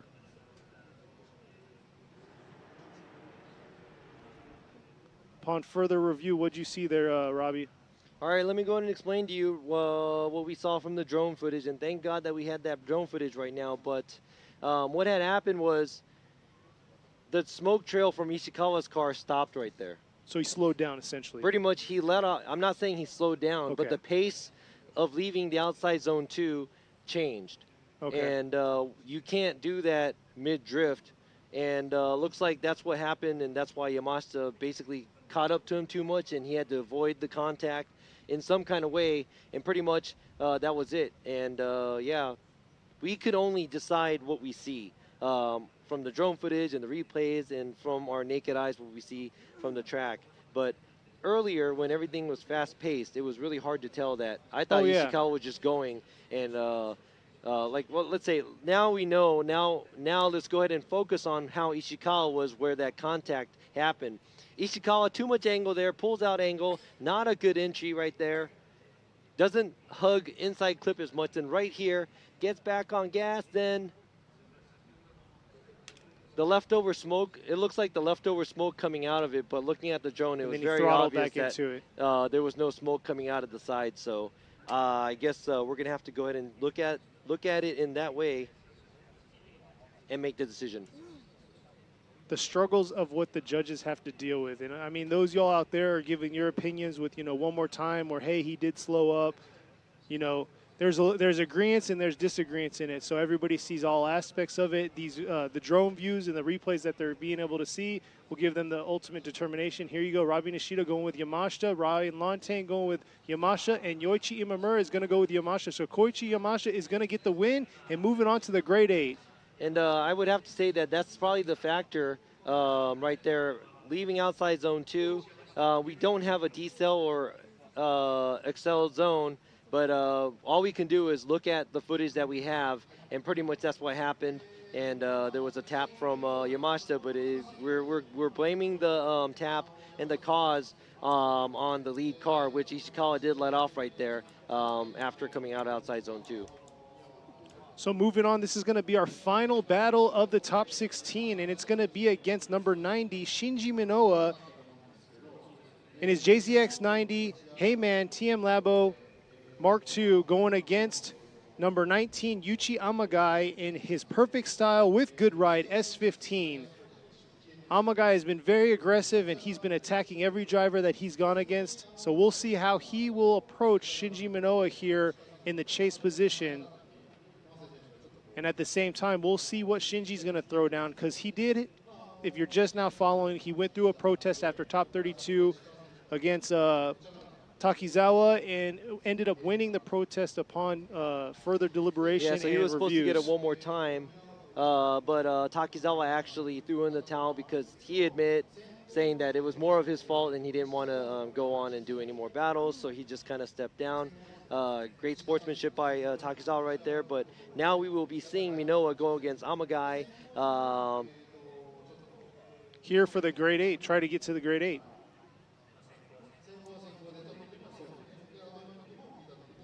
So let's see, looks like they're lined up ready to go, waiting for the cue for the start gate? Huh? What happened? I lost my words there. Oh, okay. Start man? I don't. The starter. Starter, there you go. See? Hey, see, that's why I have you here. So we have Matt Sopa in the FD USA, but we have Kuro-chan over here. Kuroda, he's a starter for FD Japan. You're supposed to finish my sentences. Oh, what did you say now?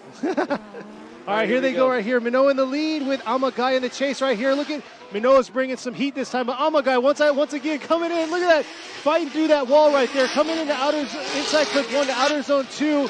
Right there next to Minoa. Let's see how Amagai's going to handle outer zone 3 and finish off here to inside clip 2 right there. Yeah, so it looks like Amagai's leaving body parts all over the place because he went a little too far out on the outside zone 1, chasing Minoa right here. Let's go ahead and check out the replay. Right here, Minoa coming in hot.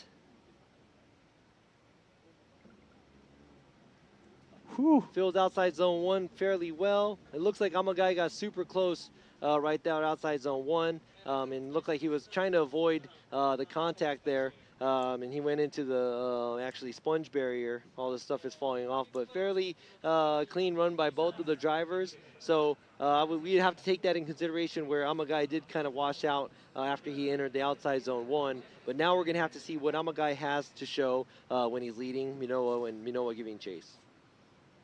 Talk about intensity there. Amagai coming through, not even phased by that sponge barrier.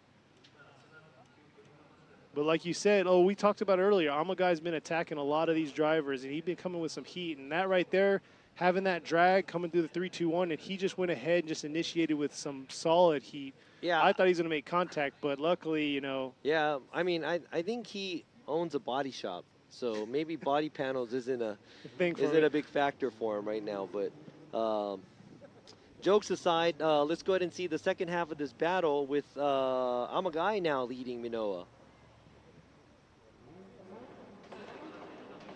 Both 2Js. Shinji's got the 2J non-VVTI, right?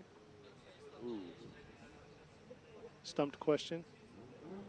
It's a 2J. So that's the only thing common about these cars. It has a 2J in it. There you go. There you go. And 4 tires. Let's go see how they go right here. Coming into. Amagai punted a cone. I saw that just, in the screen, but yeah. He's just taking it, everything. So, any of you out there want to make the Pylon Touch t-shirt? I don't even think that's a good idea. So those of you true Formula Drift Japan fans, so if you remember Amagai's paint job last year, what do you like better, this green or what he had last year? Everybody likes green. Yeah, in their pockets. Yeah. I personally was a very big fan of his green last year. Olive green, military green, dark green, whatever you want to call it, yeah. But he said he did this for his sponsors. He wanted to really highlight his sponsors and give them some love. I think it's a suspension company called FDF, right? Yeah, the knuckle lock kit. Yeah, the lock kit. Yeah, so FDF, he wanted to represent them and show them support with the color on his car. Obviously, he did a phenomenal job because look at the crazy angle that he kicks in that car and makes things happen. Let's see what they're going to do here. Amagai's going to be on the lead. Shinji Minoa is going to be on the chase. And Minoa talking about angle, you know, Heyman Products got his knuckle kits out there, so go check him out. But here they come into outer zone 1 right here. Shinji right there on his door panel, coming into inside clip 1. Beautiful job, not getting lost or phased by Amagai Smoke, coming into outer zone 2 to outer zone 3, and Shinji needs to pick it up right here, continue it on to inside clip 2. And man, Shinji was pretty aggressive that whole time behind him and didn't let him pull away at all. Yeah, speaking of proximity, that was very close, and basically he didn't get close and far, then close and far. He pretty much stayed very close the whole time. But just one thing I would have to add is the angle difference. Okay, yeah. Minoa doesn't throw as much angle as Amagai does. Amagai does a good job when he's leading, fills his zones, but Minoa is right there in the proximity that he is pressuring with, or pressuring. I think that's the first. Amagai is, yeah. That's the first I've probably seen in a chase position to have fluidity with the chase position. Yeah, there was fluidity. Exactly, there was no jerking in and out. It was just very constant. clean and smooth. Yes, it was. It was very constant. Very, so it was. Beautiful job on that chase. Crazy to say fluidity during that time, but here you go. Robbie Nishida with Minoa, Ryan Lantain with Minoa, and Yoichi Imamura is going to go with Shinji Minoa. So Shinji Minoa gets the win and will be moving on to the Grade 8, and that was our final battle for the top 16. All right, so that is going to be the last battle for the the Grade 8. It's going to be actually both JZX chassis. Car number 8, Yamashita versus car number 90, Minoa. Let me go ahead and read you off the battles that we're going to have for the Grade 8. The first battle is going to be car number 36, Kazumi Takahashi, going against car number 61, Kazuki Hayashi. The second battle is going to be car number 963, Mizutani, going against car number 4, Hibino. The right side of the bracket is going to be car number 555, Yukio Fausto, going against car number 770, Kusaba. And the last battle was just what you saw, Yamashita versus Minoa. So before we go on to the Grade 8, let's go ahead and take a short break.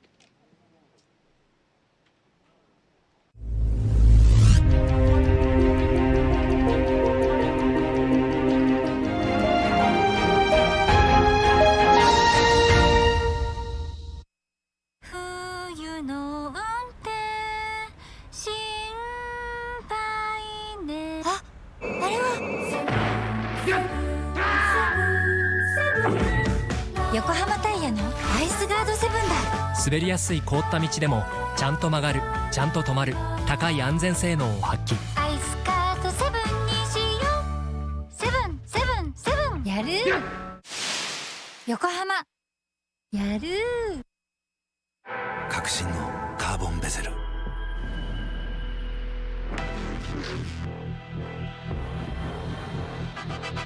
Bluetooth 搭載 G-SHOCK カシオ。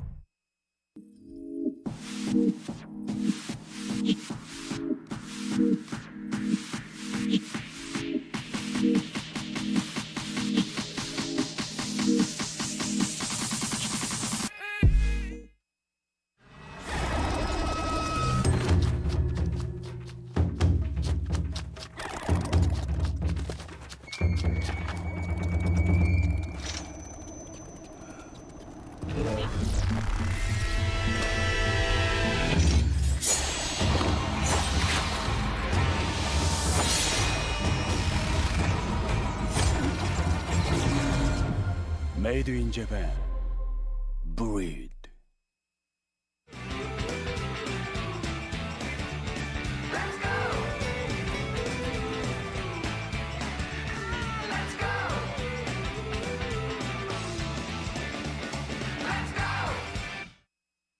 What's up, guys? It's Frederick Ospo, and I use RSR suspension on all my drift cars. I love RSR. Iyo RSR Ichiban.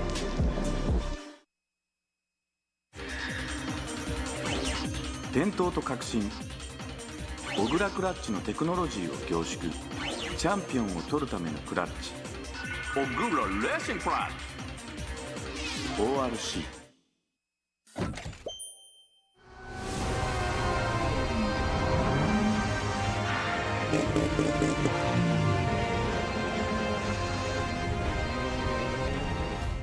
Motive.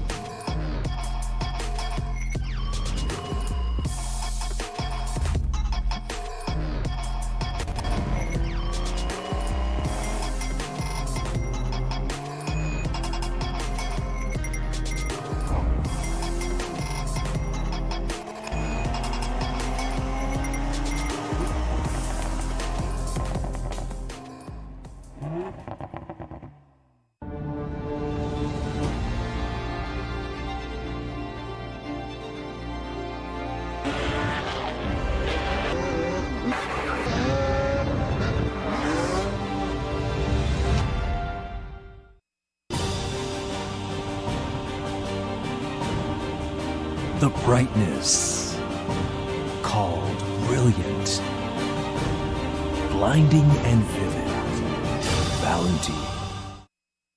冬の運転心配ね。あ、あれは横浜タイヤのアイスガードセブンだ。滑りやすい凍った道でもちゃんと曲がる、ちゃんと止まる、高い安全性能を発揮。アイスカートセブンにしよう。セブンセブンセブンやる。横浜やる。革新のカーボンベゼル。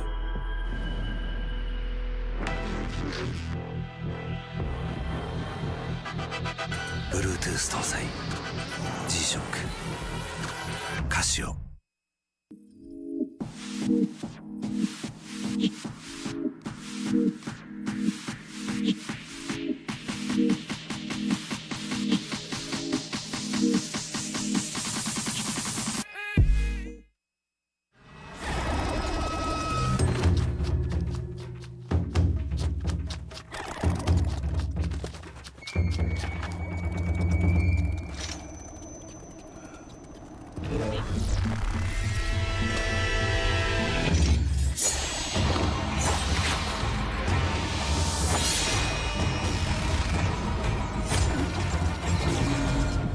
Made in Japan. Breed.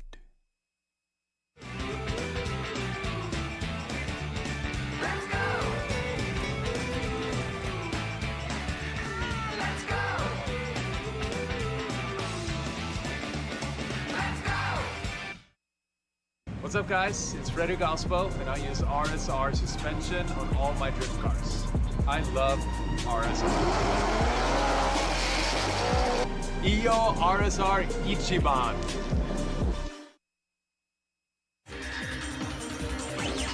伝統と革新小倉クラッチのテクノロジーを凝縮チャンピオンを取るためのクラッチオグラレーシングクラッチ ORC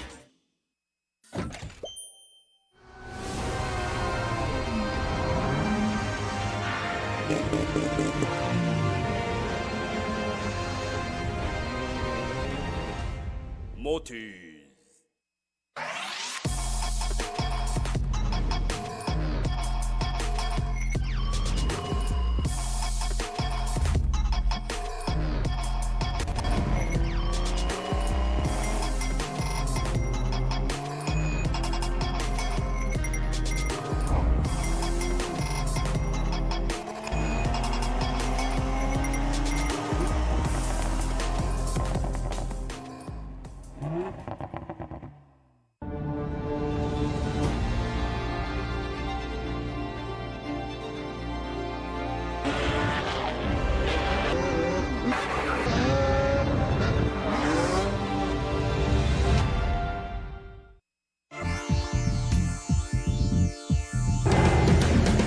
The brightness, called brilliant, blinding and vivid.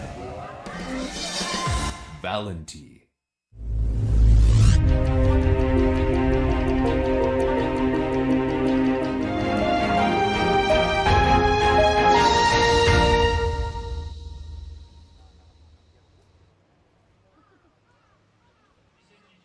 Welcome back to the 2021 G-Shock Presents Formula Drift Japan Round 4 here at the Okuibuki Motor Park in the Shiga Prefecture.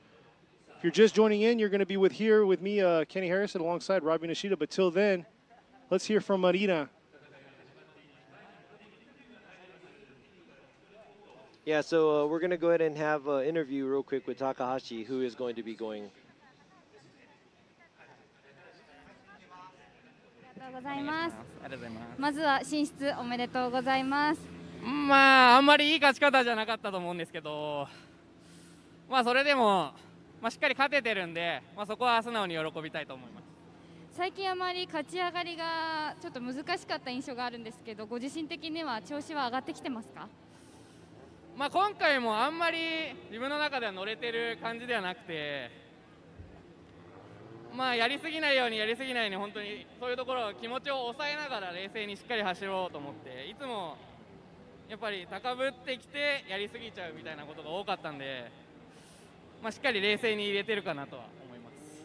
はい、なんかマシンを新しくしたってお伺いしたんですけど、マシンの調子はいかがですか？やっぱり去年の車に比べると戦闘力はもちろん上がった部分はあるんですけど、その分やっぱり乗りづらさとか、ピーキーな部分も出てきて、そういうところをなかなかうまく攻略できなくてやっぱり負けてしまうことが増えたんですけど、そういう面も車のセットアップも含めて今回はもう車もやりすぎない、人間もやりすぎないを心がけてます。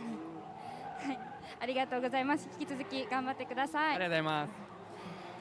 He won this race, but he didn't control himself, and he changed mechanic and machine last year, and he couldn't handle it. So he said, "I want to do just step by step and don't do too much, and I want to win." Thank you. Back to you guys.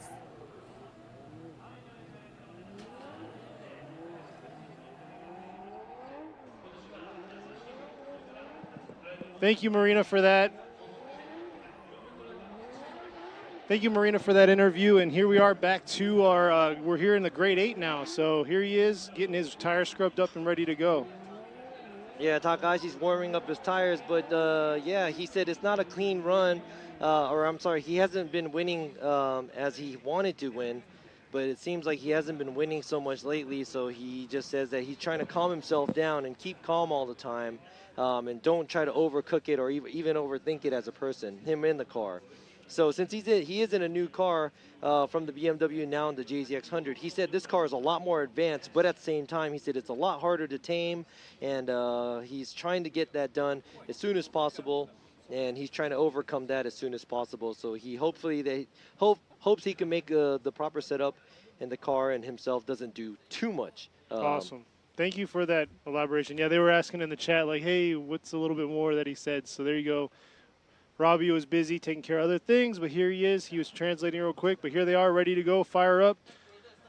Takahashi is going to be on the chase while Hayashi is going to be in the lead here in the grade 8, the start of our grade 8, getting to our final 4. Here we go, Hayashi in the lead, Takahashi in the chase.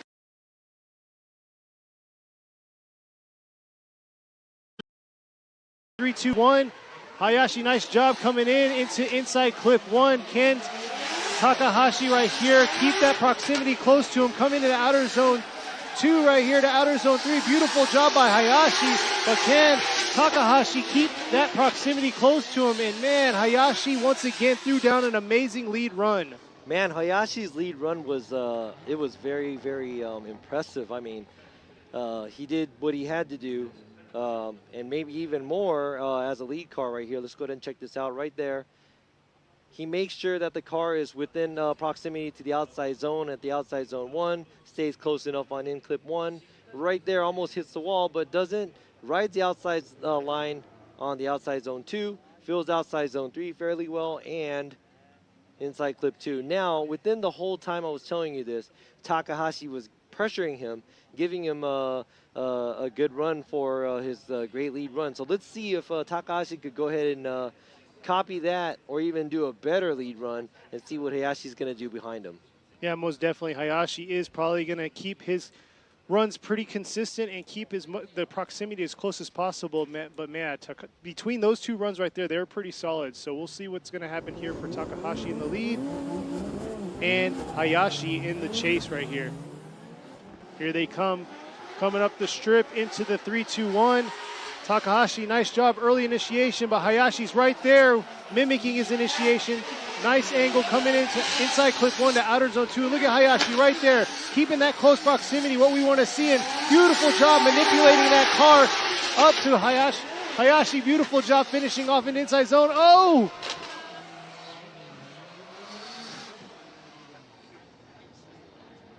Crazy finish right there. Making it super difficult for these judges right here. We definitely have to see this replay on where that contact, or if contact was made into that inside clip to the finish line right there.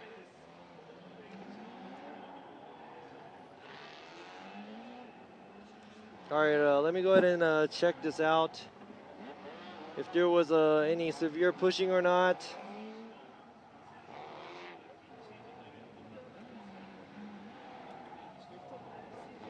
This is the part of the job Robbie loves. You can hear it in his voice. All right, here we go, drone. Good job, drone. The moneymaker drone footage right here. Let's see it. But look at the proximity between these two cars. Good lead run, but Hayashi being very, very close. Aggressive. Throughout. Yeah, very aggressive chase run. And he stays on the right line.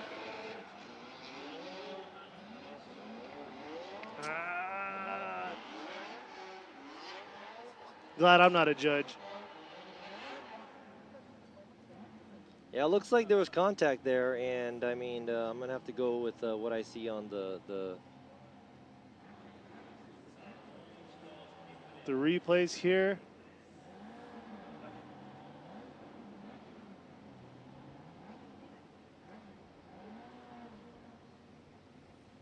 Sorry about the silence. There's a little bit of focus going on, making sure that they're making the right call for this decision here.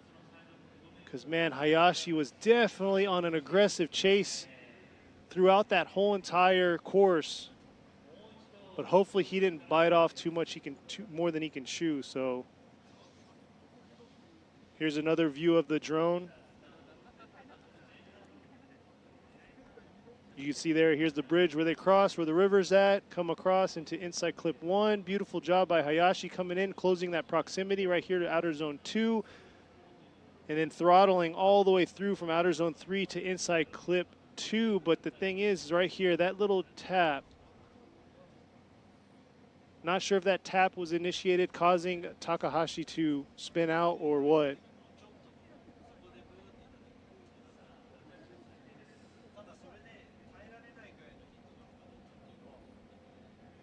So we'll see here.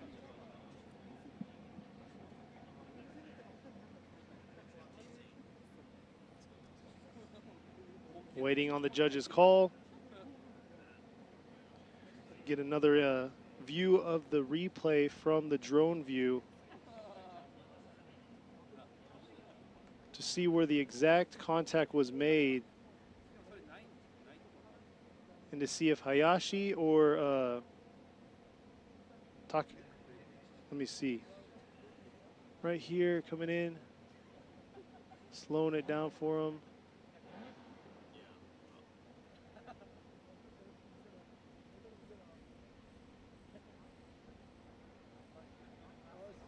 That's close right there.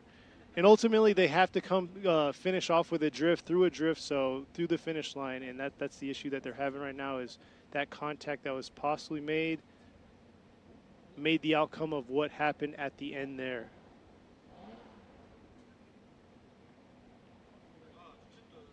But man, that is some insane chasing right there. And that was our first run for our grade 8 right there. Our first battle between the two right there, between Kazumi Takahashi and Kazumi Hayashi right there.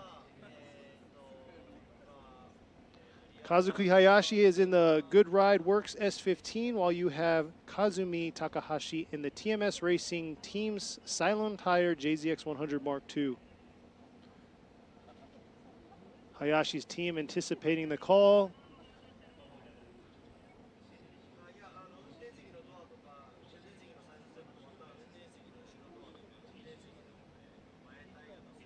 So we'll see here.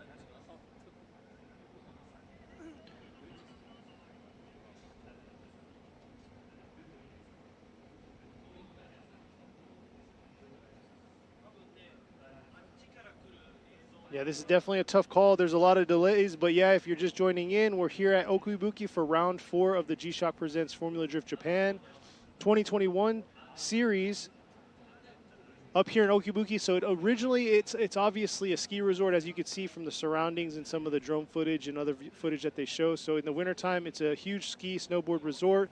And on the off season, they open the lots up to different events such as Gymkhana events, motorcycle races, drifting like this. And it actually is a JAF certified track that we're actually performing the Formula Drift Japan series on. And here's another replay of just the footage that we had coming in right here to Inside Clip 2. Checking out if the contact was what caused the spin out right there. But yeah, there's 4 different pads that they work off of, and they feature different events out here. So it's pretty cool venue. We actually stay on the premises. They have a lodge here for the ski instructors that are here in the winter time, and that's where we lodge out for the crew and everybody that's working the event. And right here at the end is where the judges are once again viewing to make sure that they're making the right call.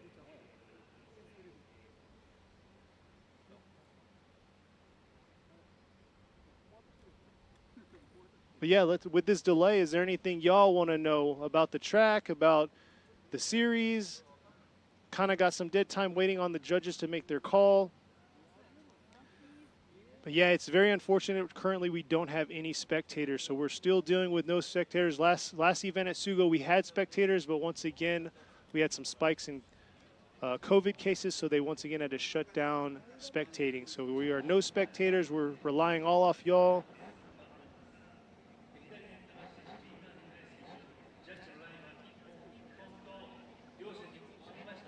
So we'll see here. All right, right there. So I went with the Takahashi.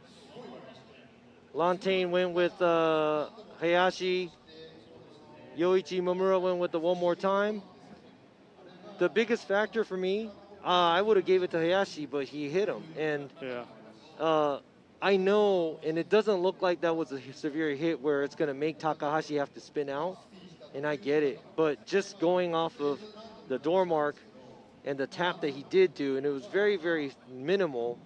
But since Hayashi hit him, that's that. I can't, you know, and I think Lantain saw that the smoke trail kind of ended a little before the in clip 2 right there, and that's where Hayashi did give him contact too.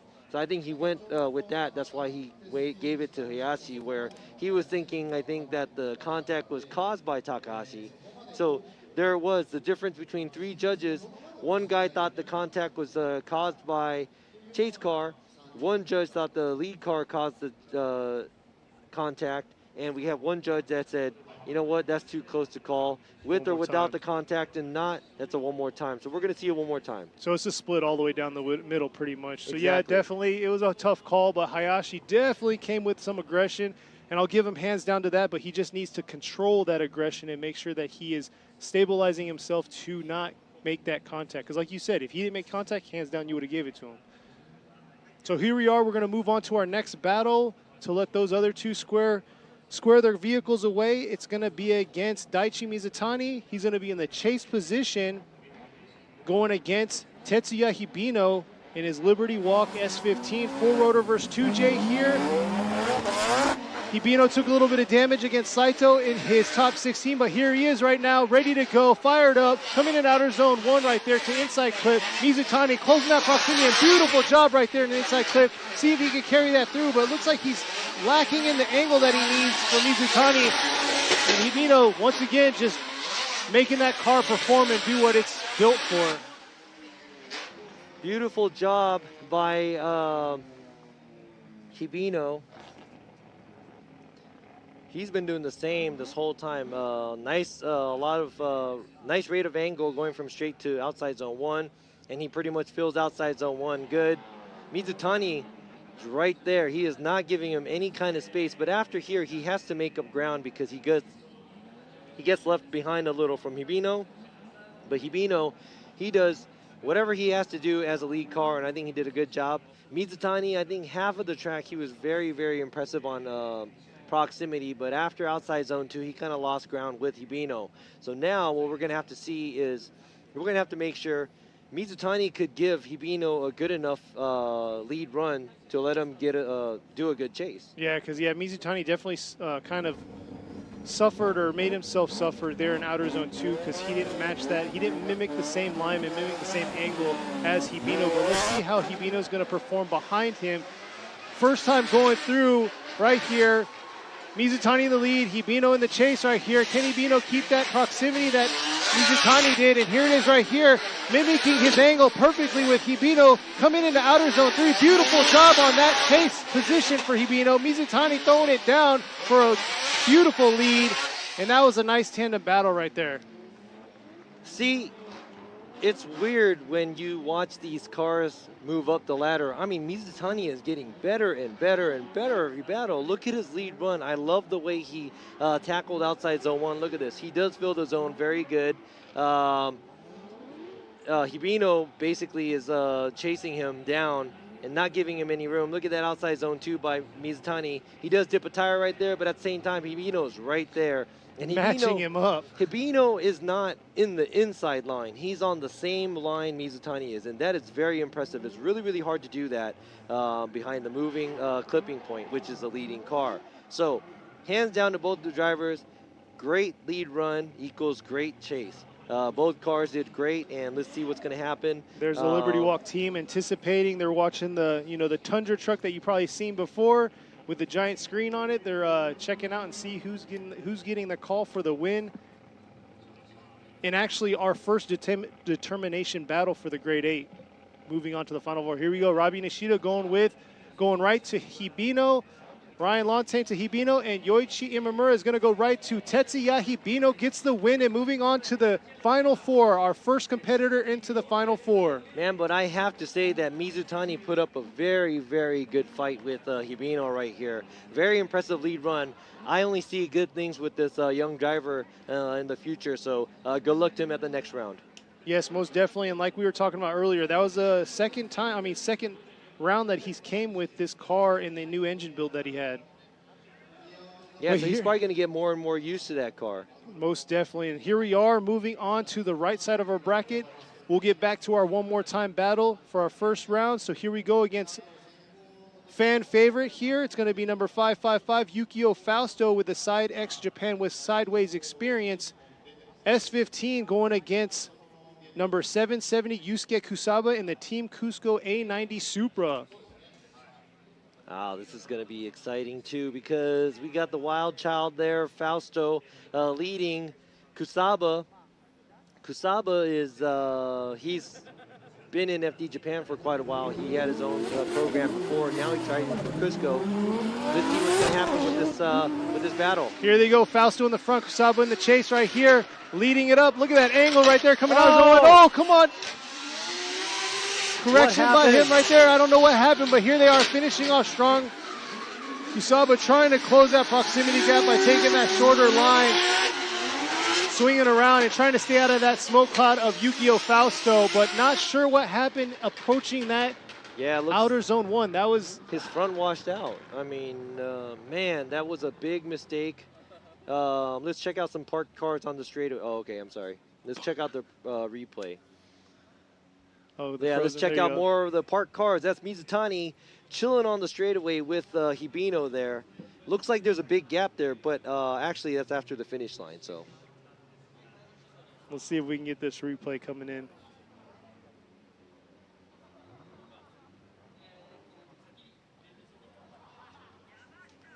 And look at right there, you can see the smoke cloud trailed by Yukio Fausto, still clearing up.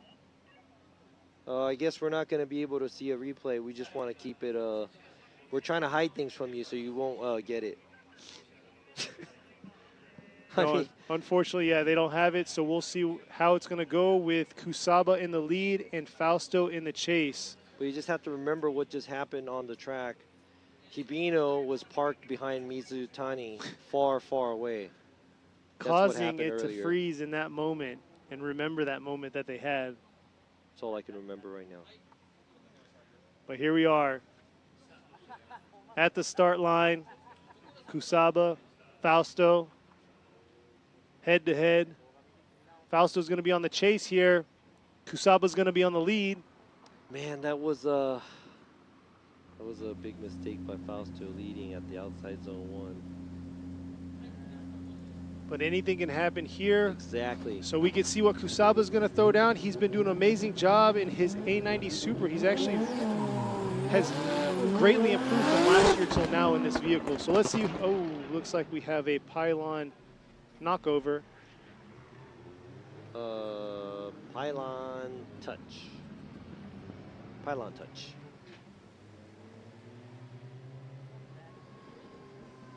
So we're on our third battle of the grade 8. Our first battle is going to be a one more time battle between the two. We're on the right side of our bracket, trying to get these cars squared away for the final 4 and see who's going to take on or take the goal, or not the gold, the trophy home for round 4.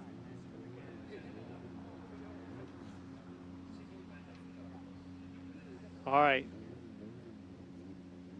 Lined up, ready to go. Kusaba's got to get through the chicane without knocking a cone down. Here we go. Kusaba in the lead, Fausto in the chase right here. Coming up to the 3-2-1 cone.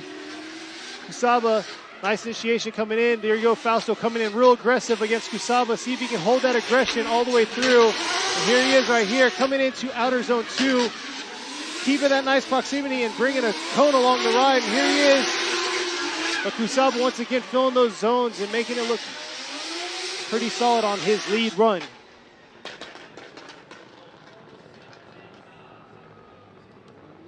Well, looking at the replay from the earlier battle and this battle, I would have to compare that, but here you go right here.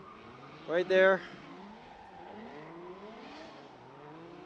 Oh, I got the replay. Thank you, Lantain. He sent me a replay from the live stream. But right there, it doesn't look like Kusaba makes any major mistakes leading Fausto. Fausto's doing everything he can to stay close. And going on and looking at, you guys could probably scroll back on the live stream real quick, but I'm going ahead and checking out the replay that happened right there. Fausto, he had to reinitiate because he lost and front washed out. So that is a big, huge mistake that was made by Fausto. But at the same time, Kusaba's lead, his line is out there. He makes it all the way out to outside zone, but I really, I'm going to use this word, I really dislike the angle that he has and the slowdown that he has to make his way around outside zone 1. So it wasn't I quite really as do. aggressive, yeah. I mean, it's the angle. I mean, It was we're safe. We're drifting here, so we want to see cars throw more angle, you know, and get on gas. But you know, being very, how can I say it? Here we go, Robbie. Holding yourself down is, yeah. Going left with Kusaba, Ryan going with Kusaba, and Yoichi Mamura with Kusaba. Definitely a huge mistake on that entry into outer zone 1, washing out a little bit on his front and having to do double initiate on that. So unfortunately, Yukio Fausto is going to be dropping out at a grade 8, but Yusuke Kusaba is going to be moving on to the Final Four and gets the win.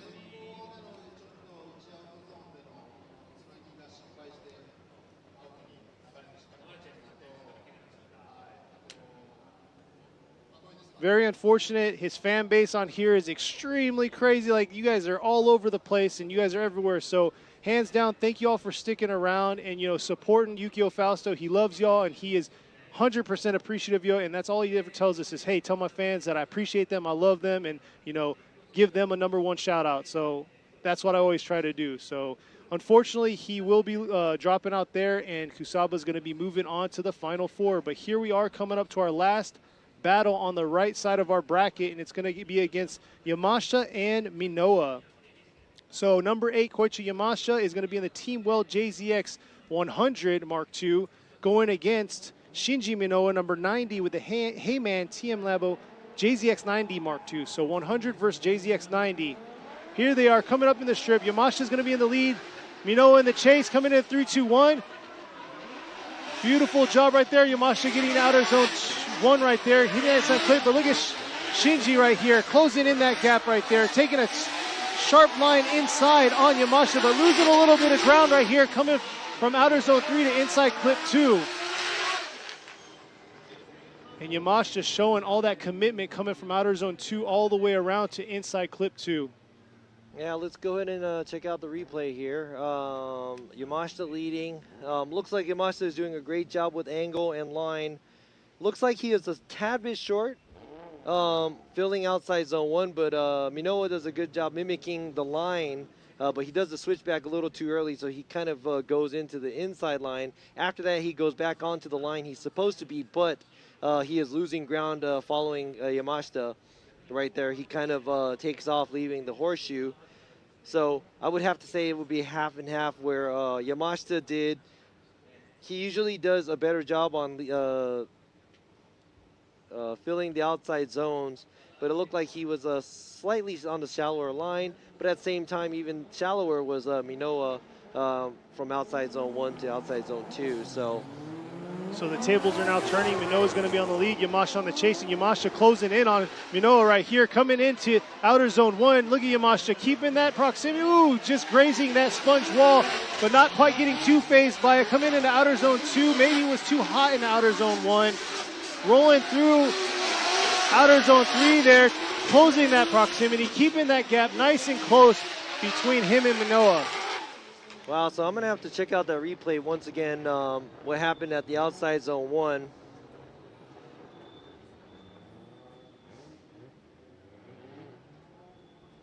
So let's see, there's initiation, nice angle. Oh, yeah, that's like 2 tires off. Oh, yeah, that's a lot of tires off by Yamashita.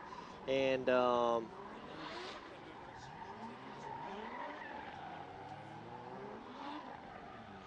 you go. Yeah, that looks like Yamashita made a mistake he was already 2 tires off when he was initiating, and he had to kind of dive back in.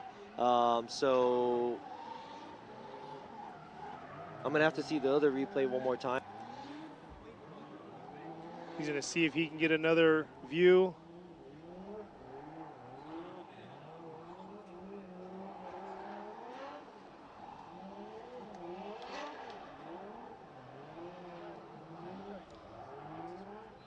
So that is, or that was actually Yamashita's wife praying right there. Let's go ahead and check out the replay from the lead run. Now, right here, it looks like Yamashita came a little short on the outside zone, and he does a good job on the outside zone too, but he does run a smaller line. But right there, he does leave Minoa, leaving out the horseshoe. So I'm going to have to go ahead and evaluate the mistake that Yamashita made when he was chasing. Here we go. Here's Yamashita chasing down Minoa. Minoa does a similar entry as Yamashita, but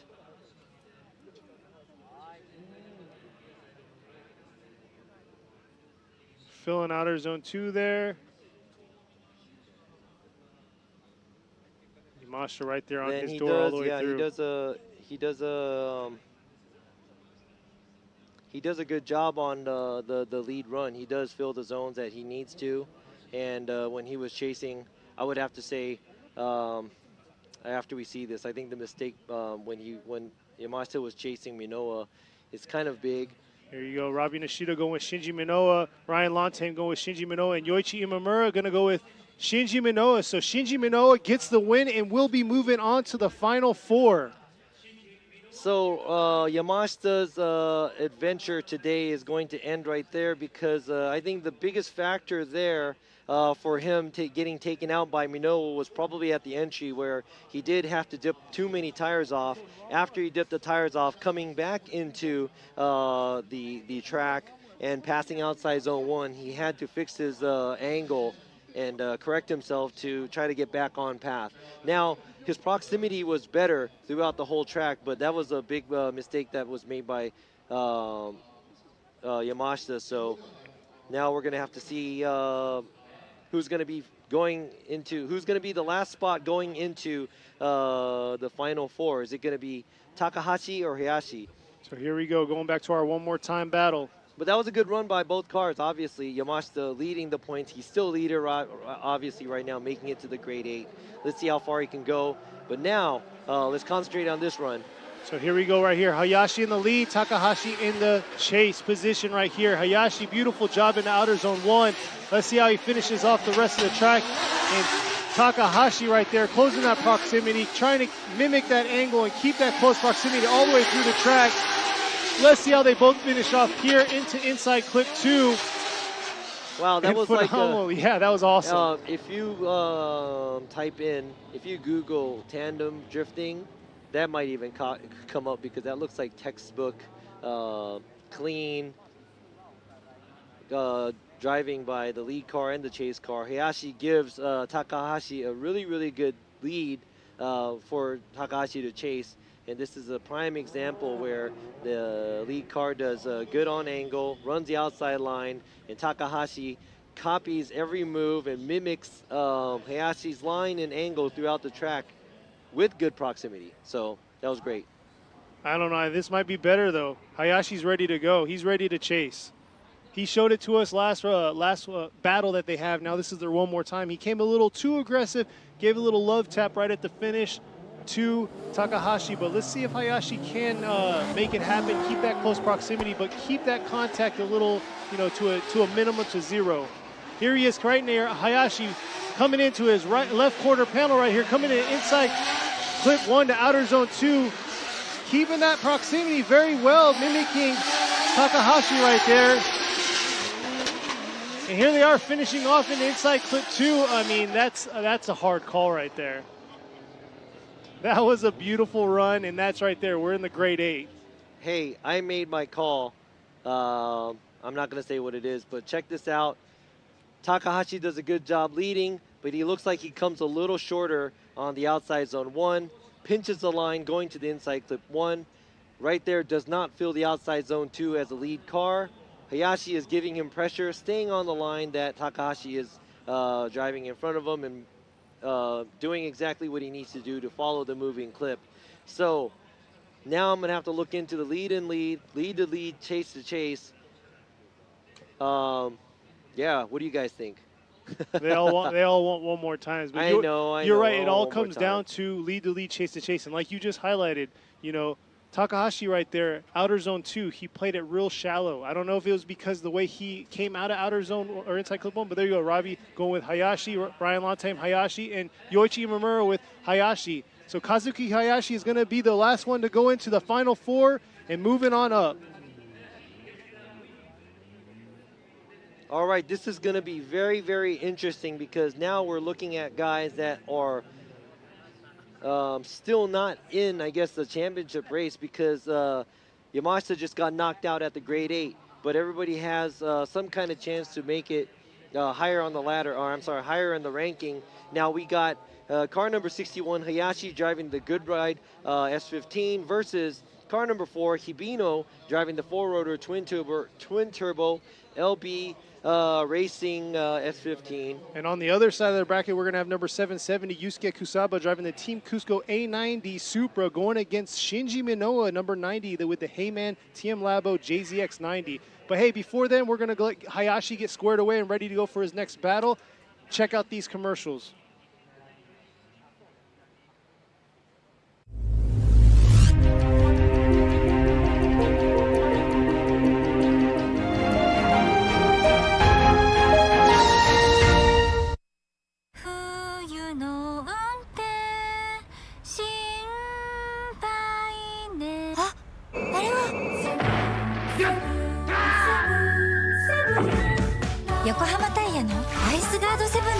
滑りやすい凍った道でもちゃんと曲がる、ちゃんと止まる、高い安全性能を発揮。アイスカートセブンにしよう。セブンセブンセブンやる。横浜やる。革新のカーボンベゼル。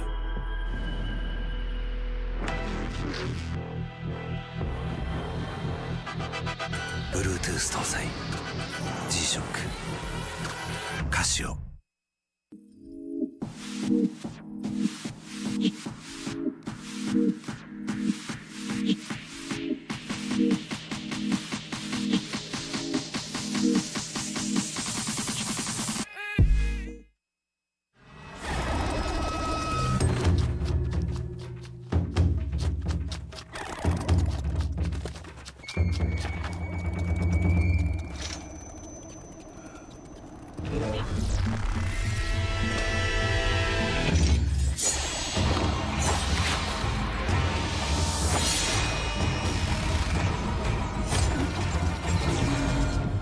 Made in Japan. Breed.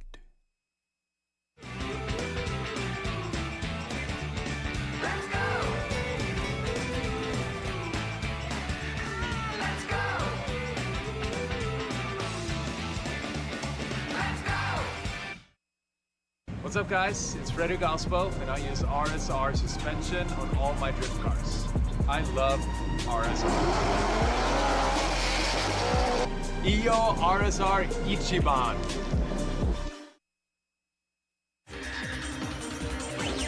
伝統と革新、小倉クラッチのテクノロジーを凝縮、チャンピオンを取るためのクラッチ、オグラレーシングクラッチ ORC。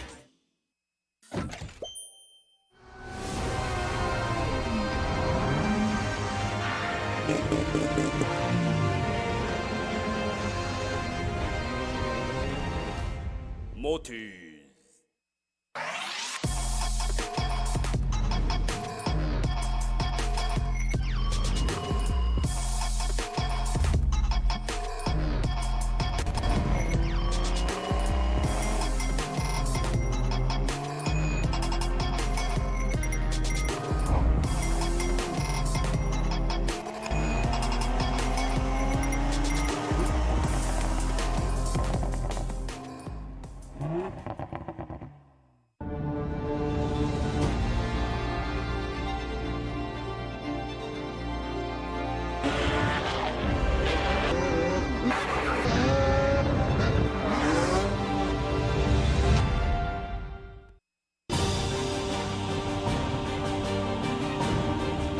The brightness called brilliant, blinding and vivid.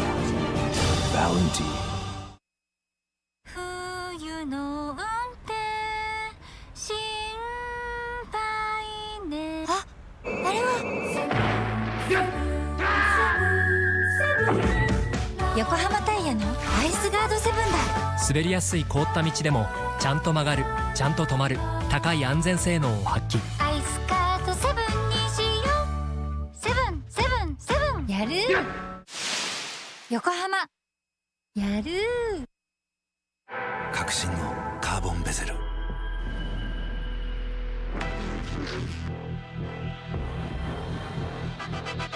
Bluetooth 搭載 G-SHOCK カシオ。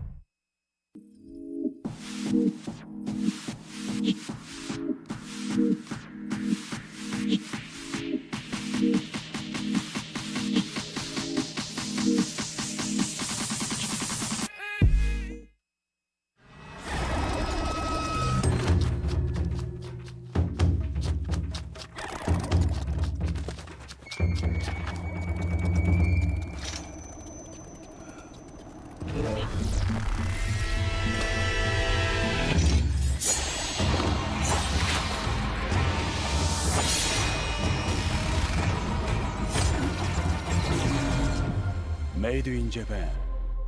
Breed.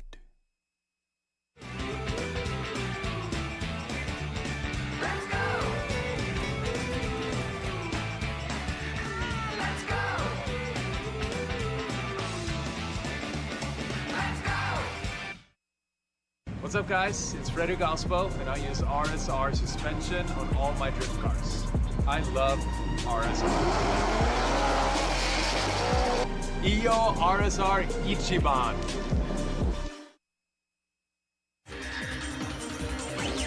伝統と革新小倉クラッチのテクノロジーを凝縮チャンピオンを取るためのクラッチオグラレーシングクラッチ ORC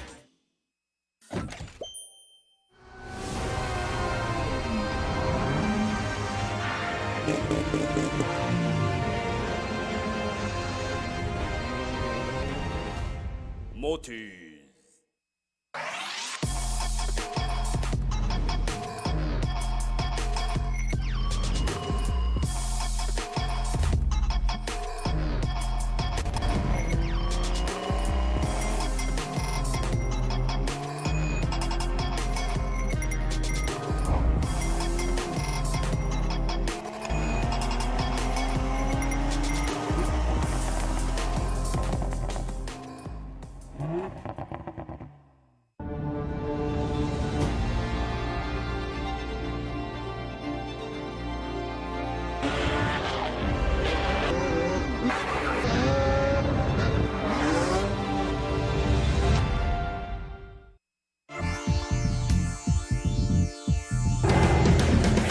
The brightness, called brilliant, blinding and vivid. Valenti.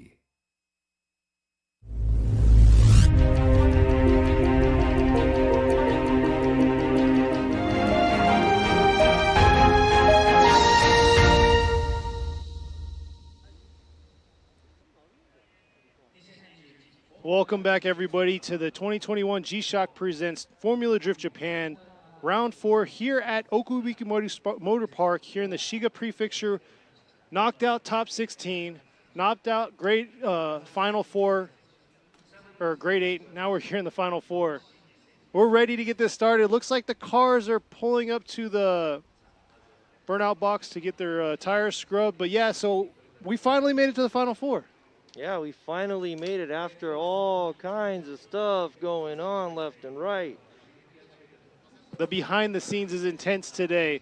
We have beautiful weather. You know, this is one of our first rounds that we're going to actually have solid weather all the way through.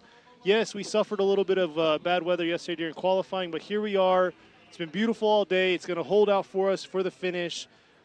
But our first battle is going to be between Kazuki Hayashi, number 61, in his Good Ride Works S15, going against Tetsuya Hibino in his Liberty Walk Racing S15 4-rotor twin turbo. So it's a beast of a car.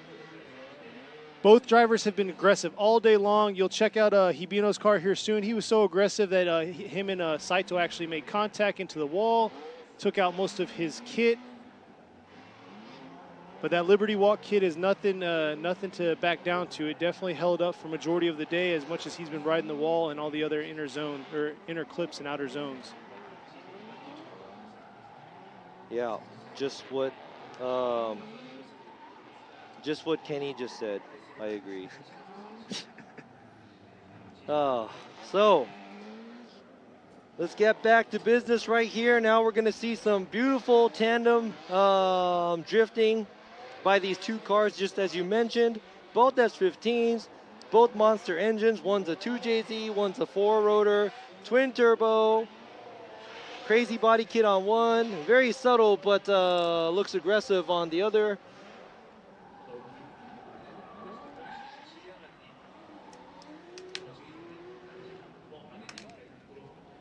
But here we go right here. Hibino pulling up right now.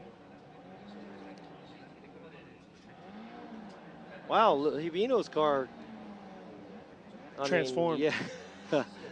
I mean, it's been through a lot. He'll be in the lead position here while Hayashi's going to be in the chase. Yeah. But hey, this is the top 4, so Ooh, you know what I just found out though? What's that? Hibino is gonna podium anyways.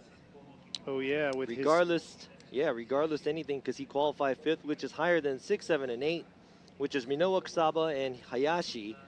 Hibino already got that position, but I'm pretty sure he's gonna be gunning for the top spot. Hayashi is probably hungry for a podium too, and I think Hayashi has to win to get on the podium right here. So yeah, and if you missed out what happened to Hibino and the damage that he sustained in his car, go ahead and scroll all the way back to like 3 months ago. To the start of the top 16, because the start of the top 16, his first battle against Saito, Yuji Saito in his S15 VR38 powered. Yeah, and they sustained damage whenever Saito was in the lead and Hibino was chasing in the wall. Don't forget to go and order your Pylon Touch t-shirt from www. I'm just kidding. .com. Yeah. Another Pylon Touch, so a restart. But yeah, if you do want your Formula Drift Japan goods, you can also go on their website. They have their new products that they offered. We've only had one booth set up this year because we had spectators at Sugo. Unfortunately, the rest of the season, we were having just you live individuals out there. So go make your order and, you know, get your Formula Drift Japan shirt.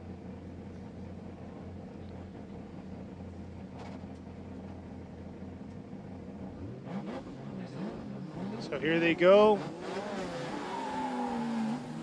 Set up and ready to go right here.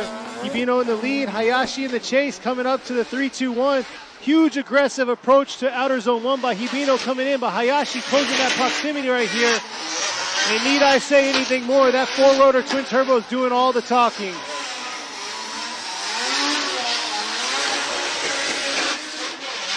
Look at that angle he's kicking. Oh my goodness. That is what we're talking about for the Final Four right there. Yeah, it looks like Hayashi's trying to back off towards the end because he did make that mistake going against Takahashi. He gave him a little love tap, leaving the horseshoe. But the angle that Hibino is giving is spectacular. Look at this. This is amazing. That's all I can say. And guess what? What's crazy is the front end is shorter now, but Hibino still doesn't knock over the cone, and he gets really close. Just grazes Talk about control. Now, he does have to pull out a little bit of angle outside zone 3 to make ground, but Hayashi is trying to stay within proximity. But I think Hibino did a great job leading. So yeah, now the commitment going from outer zone 2 to outer zone 3 and then finishing, it was just throttle all the way. Exactly. That's why I didn't talk, because it's like, why talk over a 4-rotor twin turbo? Yeah, he had the on and off switch, and his full throttle button was just pushed on and it turned on. He didn't turn it off until he went through the finish line. So let's see if Hayashi could do the same when he's leading and how well Hibino is going to give chase.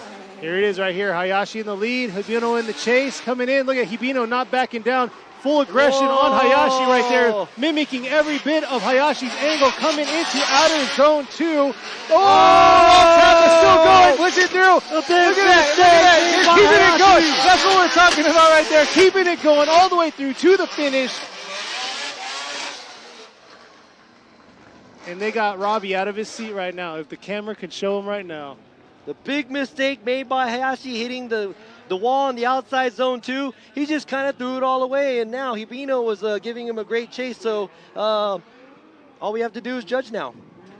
But look at that. Look at that. Look at how close he is the whole time. And obviously Hayashi is giving him a good battle. But boom, right there, Hayashi has to correct. That is an incomplete right there. I'm trying to be exciting as possible because it's top 4. And it's sunny, and there's smoke all over the place. You're there for sure. You're definitely woken up, especially since, you know, unfortunately, Robbie didn't get any lunch, so he's working off an empty stomach here. So, who's excited watching this, and who doesn't like the new Robbie? Who likes the old Robbie? Let me know. But that was a pretty crazy run by both of the drivers. Now let's see what the judges have to say. The untamed and unleashed Robbie has joined us.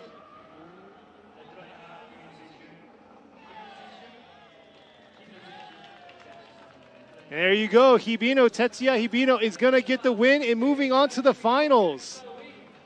That was how can I say, he came in and his debut was pretty crazy as well.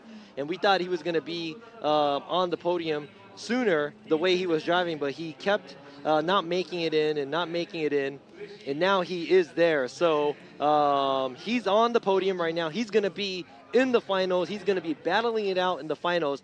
Who is he going to be going against? Is it going to be Shinji Minowa driving the JZX90, or is it going to be Yusuke Kusaba driving the A90 Supra built by Cusco, Team Cusco? Who do you think? Oh, that's a good call. What do you think is going to happen? What do you think is gonna happen, Gary? Hey, Kusaba stepped it up. So, Kusaba's got a good chance, but Minowa right here, he's definitely got to bring some aggression against Kusaba. But here he is right here. Minowa's going to be on the lead, while Kusaba's going to be on the chase. Who's going to do what? Who's going to making it to outperform the finals? Let's go. Let's check this out. Here we are coming into outer zone 1 right here. Kusaba closing that proximity gap right here, coming into the inside clip. Minowa definitely has to throw some angle here, coming in outer zone 2. Kusaba taking a shallower line right there. Is it going to make the difference right here when Minowa does the chase? But here they are finishing off strong, and Kusaba real tight there at the finish.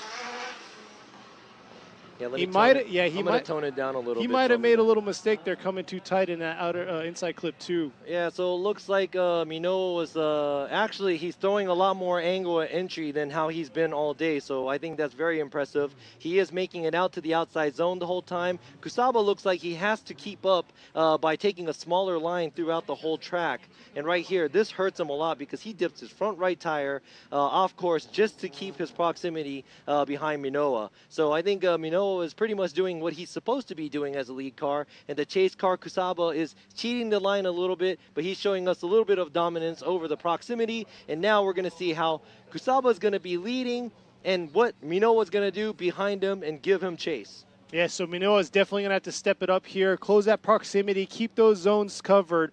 But Kusaba at the other end, he does have to cover those zones because how he dove in outer zone 2 is what Minowa is going to have to change and make a difference on here. Hey, but guess what? Both of these drivers are already on the podium.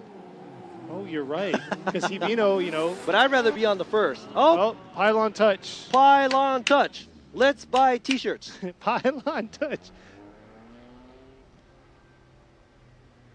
You need to go ahead and make that.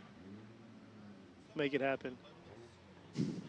Go ahead and DM Robbie on that. He's got you. Design and all. Yeah, flood my DM.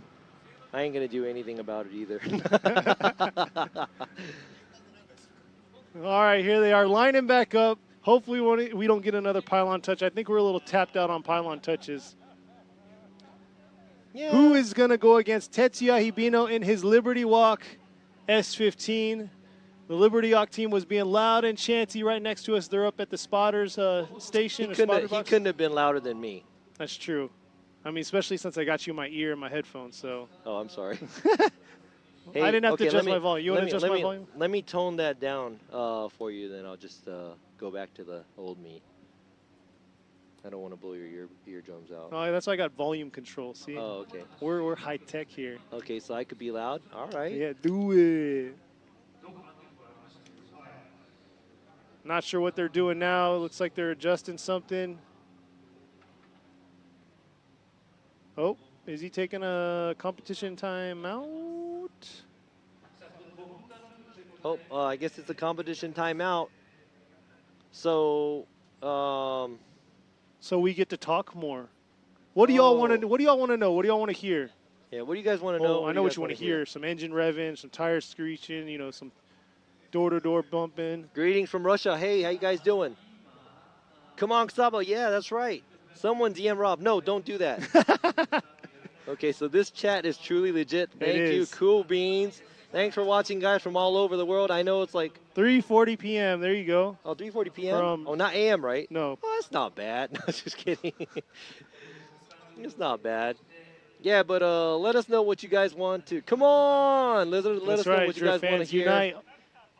It says Kusaba no, and 1 sec. So yeah, we're just kind of talking to y'all. So prolong the commercial breaks. Now the chants are coming in.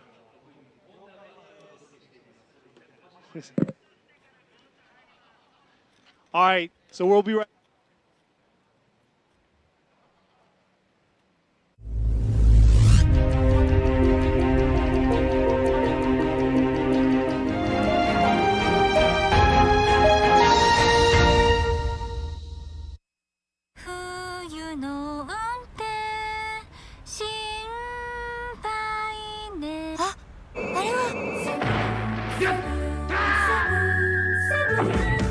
横浜タイヤのアイスガード7だ。滑りやすい凍った道でもちゃんと曲がる、ちゃんと止まる、高い安全性能を発揮。アイスガード7にしよう。セブンセブンセブン。やる。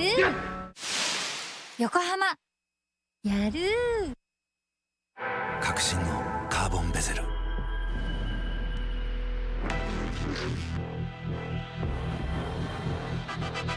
Bluetooth 搭載 G-SHOCK カシオ。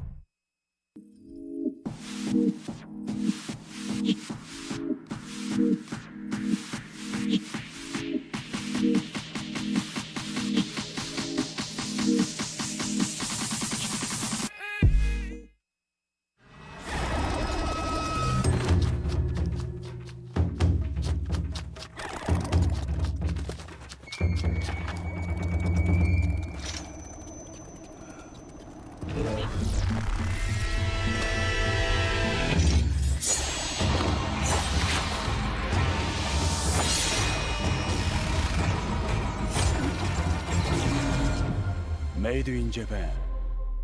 Breed.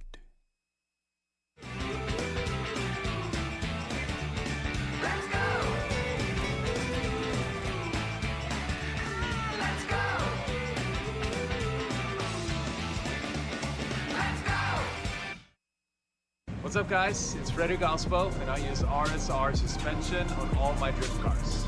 I love RSR. Iyo RSR Ichiban.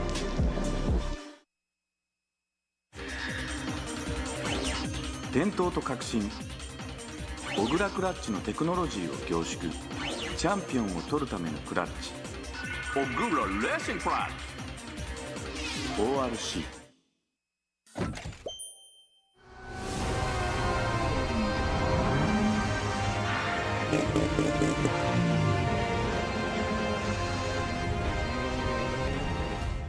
モティ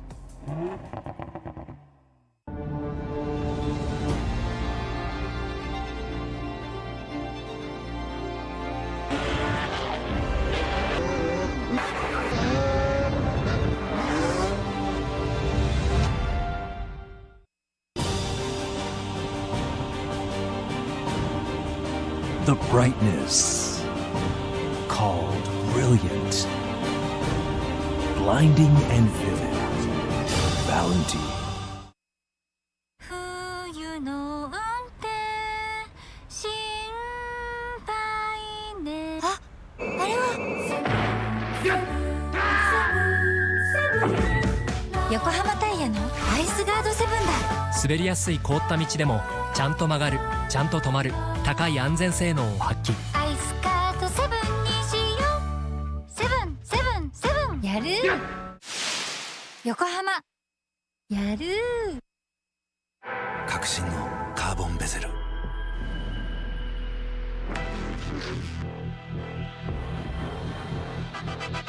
Bluetooth 搭載 G-SHOCK カシオ。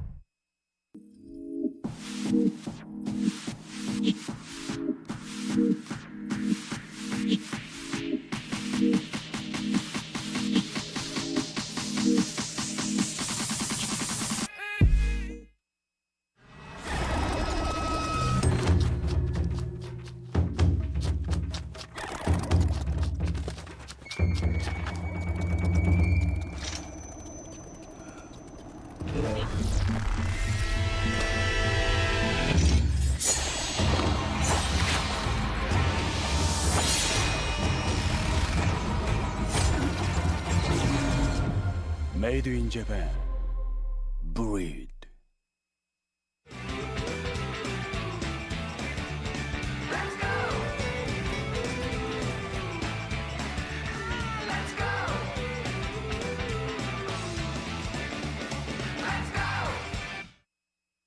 What's up, guys? It's Frederick Ospo, and I use RSR suspension on all my drift cars.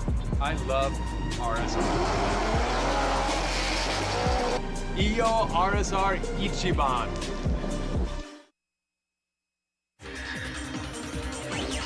伝統と革新小倉クラッチのテクノロジーを凝縮チャンピオンを取るためのクラッチ小倉レーシングクラッチ ORC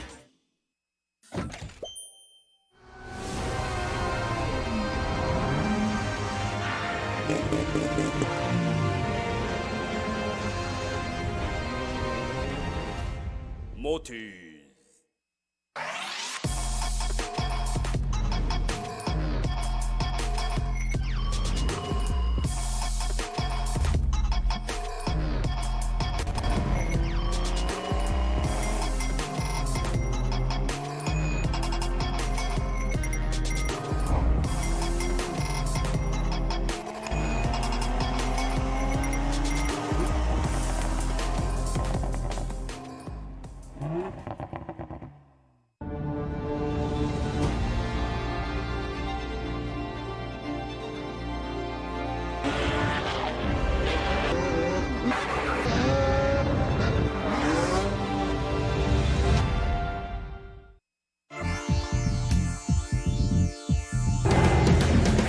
The brightness, called brilliant, blinding and vivid. Valenti.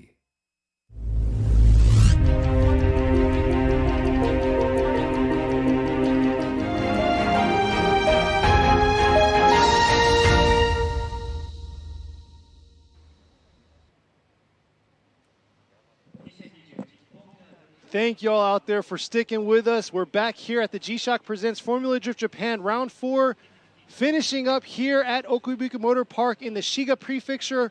Once again, you already know it's Kenny Harris alongside me, Robbie Nishida. Hey, how you guys doing? What happened? Oh, we went to a break. Okay, we got to hype you back up, huh? Ran out of fuel. So, during that break, you can explain it. You have a better explanation. During that break, something broke. That's a good explanation. You're right. During the break, something broke, and it is not this car that's on the screen right now. That's Shinji Minoa in his JZX90 Mark II with the silent tire.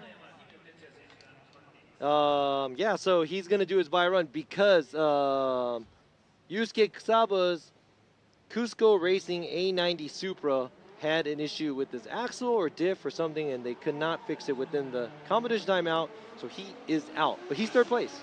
He's third place. Here he is, Shinji Minoa, doing his buy run, showing us that his car is ready to rock and roll and go against Tetsuya Hibino in the finals here for round 4 of the Formula Drift Japan 2021 season here at Okuibuki Motor Park.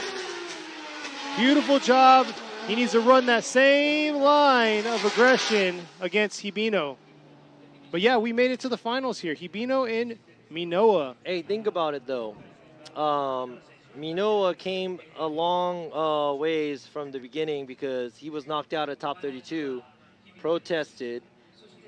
We reviewed the protest. And from different angles, we did change what we were having in mind to one more time. Then he went and had to do it one more time, but the other driver admit to a mistake he made, and now he moved on. And let's see his who he beat. He beat at top 16. He beat Amagai in the S15. Then after that, he beats Yamashita at the grade 8. And right after that, he went against Kusaba, which had a broken car now. And now he's at the finals. It's all leading up. But look at this, though. Hibino qualified 5th. Shinji qualified 6th. So that's close. So that's close. So that's only one place away, 5 and 6. Did you know that? No. So Hibino started off going against Kazuhiro Kubo. He had a one more time, and he did defeat him. After that, he had to go against car number 23, Saito, beat him at top 16, and now he bettered Mizutani,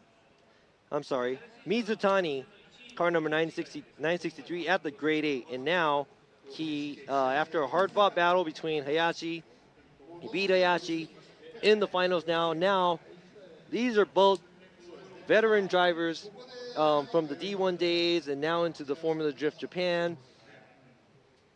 This is pretty amazing because both the drivers have so much experience and so much medals and trophies and belts or whatever you want to call under their belts. So I am only looking for goodness at the finals. Yeah, it's going to be an awesome battle between these two. So it's going to be a JZX90 versus S15. Gnarly engine build underneath Hibino's S15 with the 4-rotor twin turbo. But most definitely, it's going to be an interesting run for the two. But it's been a long day between top 32 coming down to the final two cars.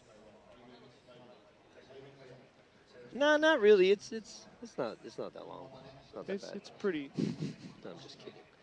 I always like to give Kenny a hard time. So we're sitting at 3:52 local time. So yeah, it's been quite the day. But you know, I'm looking forward to. Hey, let's see who you got your money on. Where's all the Tetsuya Hibino fans at? And where's all the Shinji Minoa fans at? And blah, blah, blah. Let us know what you think. They want to know what's in your garage, Robbie.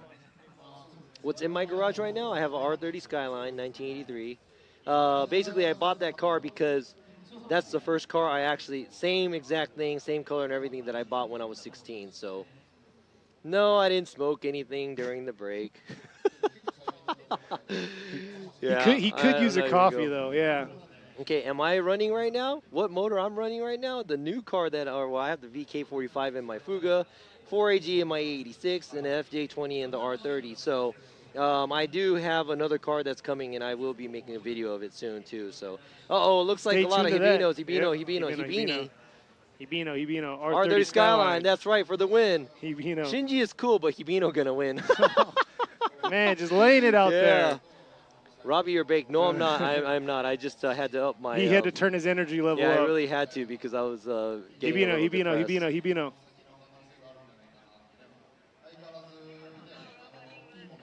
R31 wagon, that's right. That's dope. I am all about old cars right there. Get an Aristo? Oh, I would love to have an Aristo. But my man right here, Gary, has an Aristo. Oh, yeah, you have an Aristo, too. I think I do, at this point. Yeah. W12. There you go. W12. Hibino. Yeah, Chevy engines aren't so readily available here. It's very, very expensive, and not many people are buying it here. That's right, R30 Skyline. Sheesh! Minoa, there you go. So Hibino that's like 800 Hibino votes and like 3 Minoa votes. RB for the win. Nah, RB got knocked out early. Yeah, what's in your garage, Kenny? No, his crown is gone. Yeah, I sold the crown. Now I got a 100 Mark II. Oh, there you go. Shout out from Melbourne. Still got my JZX 100. Boom. Thank you for the shout out and Crown Wagon. I have a JZX Mark II 90. Those are dope. I mean, any kind of car. I love all cars. Yeah. I have respect for all cars at this point. Yeah, any engine, any chassis, front-wheel drive, rear-wheel drive, four-wheel drive, truck, van, whatever that tickles your whatever, it's good. Don't let nobody else let you change your mind on what you want to do with your car. At least you got one, Exactly. At least you got a car. And if not, you got these two things right here.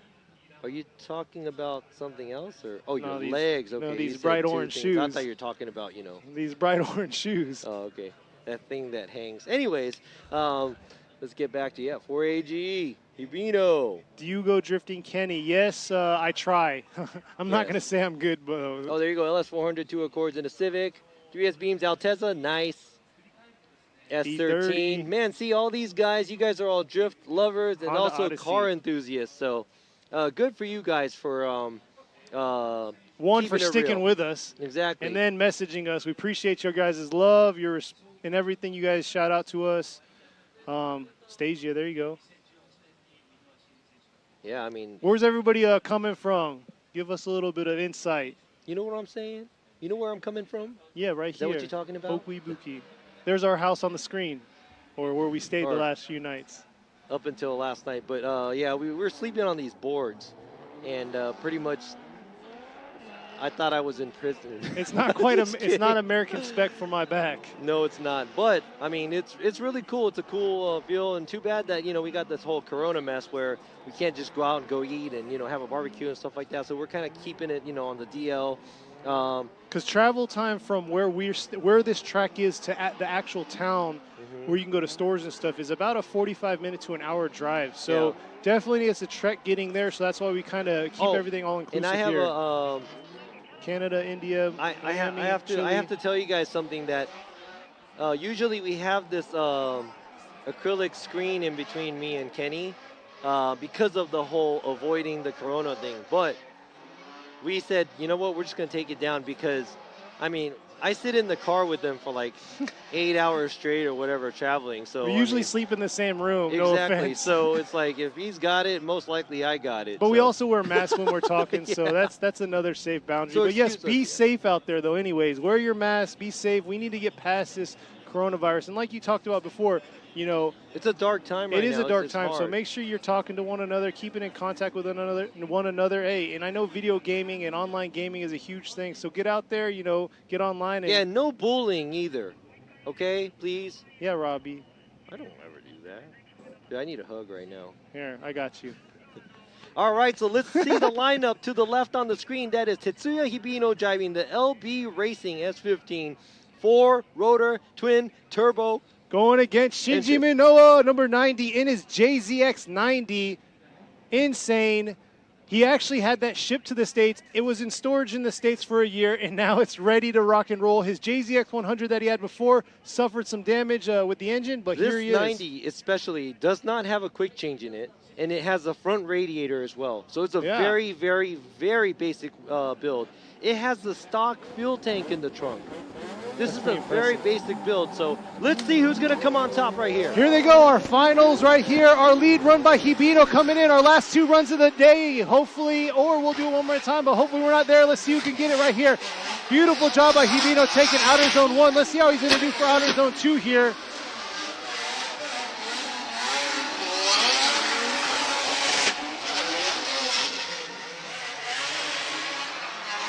And oh, man. All right, that was a very good battle by these two drivers. Now let's see what the result is. I was zoning in right there, Outer Zone 2. I'm like over here like, come on. All right, so let's see. Nice flick by Hibino. Fairly good angle by the chase car Minoa. Staying on the right line, trying to match the angle as much as possible. Right here, I like the way Hibino does that. He rides that outside line from outside zone 2. But right behind them is Minoa. A little bit of a gap there created by Hibino after he was leaving outside zone 3. Outside 1, 2, 3. I just had to bring it forward. Outside zone 3. There you go. Going to Outer zone 3 to inside clip 2. There you go. Here we go. Right here. This could be the last run of the afternoon for us. Let me see some hypeness on this chat. So where's our Hibino fans at? Here we go. Hibino's going to be in the chase. Minoa in the lead right here. Where's our Minoa fans at? So where's our rotary fans at? Where's our S15 fans at? Where's our 2JZ fans at? We're talking to the crowd. It's so like... I'm moving and doing all this stuff, but there's no spectators. It's just us two. We're yelling at the little screen that we have right now. So. It's all right, guys. Here we go right here. Hopefully last run of the afternoon. Minoa in the lead. Hibino in the chase. And Hibino's right there. Crowding in into... Minoa right here, coming into outer zone. Oh, no! What happened right there? What just happened? What just happened to outer zone 1 right there? Let's see the finish right here between the two. Hibino hit something at entry. It must have been a big sponge. I wanna one more time. Hibino just blasted SpongeBob.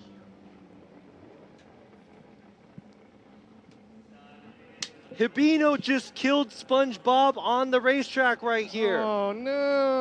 Big correction, and that's a big no-no by Hibino. And look at Minoa just leading the way, doing his own thing. And I am sorry, but this is going to be very obvious. I'm not going to say who won. It's a one more time, huh? I'm not going to say who won. I'm not going to say anything right now. I'm going to keep my mouth shut. So I'll give it to you, Kenny. Go ahead. No, you're good. I wanted to see a nice, clean, finished battle. Nothing like that. Hey, but that was really, really cool. It because was. that means Hibino did pick it back up and finish the race and everything. Dude, of the lap. look at the way Hibino threw his car. Like, he thrashed that car all day long. So hands down to him. That was a dope move, and a lot of size by me right now.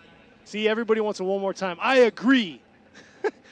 Because I don't want it to go down like that. But, it is what it is. But, hey, here it is. Crew's out there cleaning up the track. Why? What a battle. Why What a do they battle. know? Why are they cleaning the track? Because, make it picturesque. But what if we have to run again? That's why they cleaned it up one more time. Okay. All right, till then, we'll leave you in suspense. Check out these commercials. We'll be right back.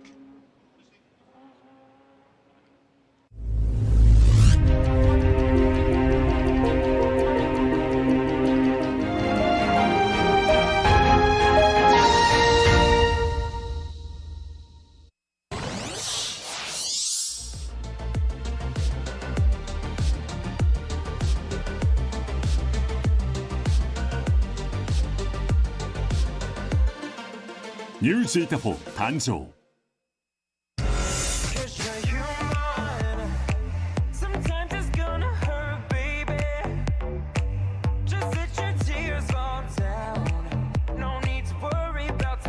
ニューシール4誕生革新のカーボンベゼル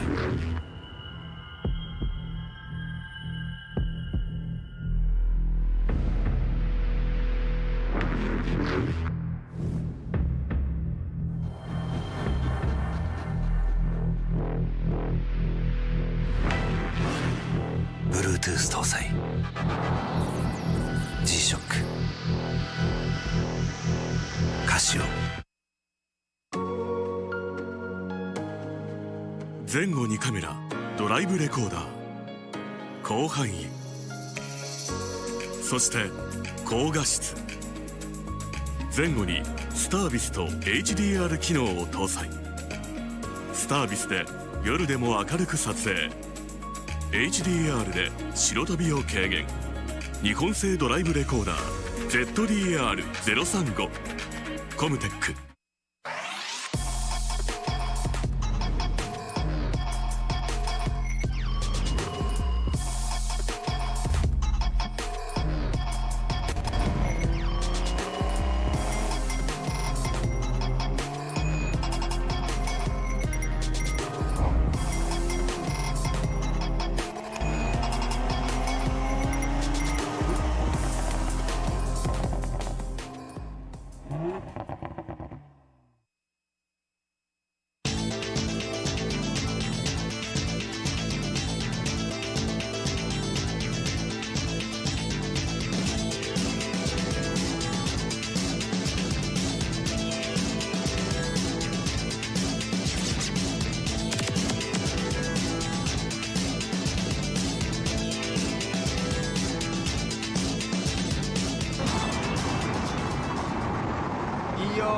RSR 一番これが噂のバリバリバリの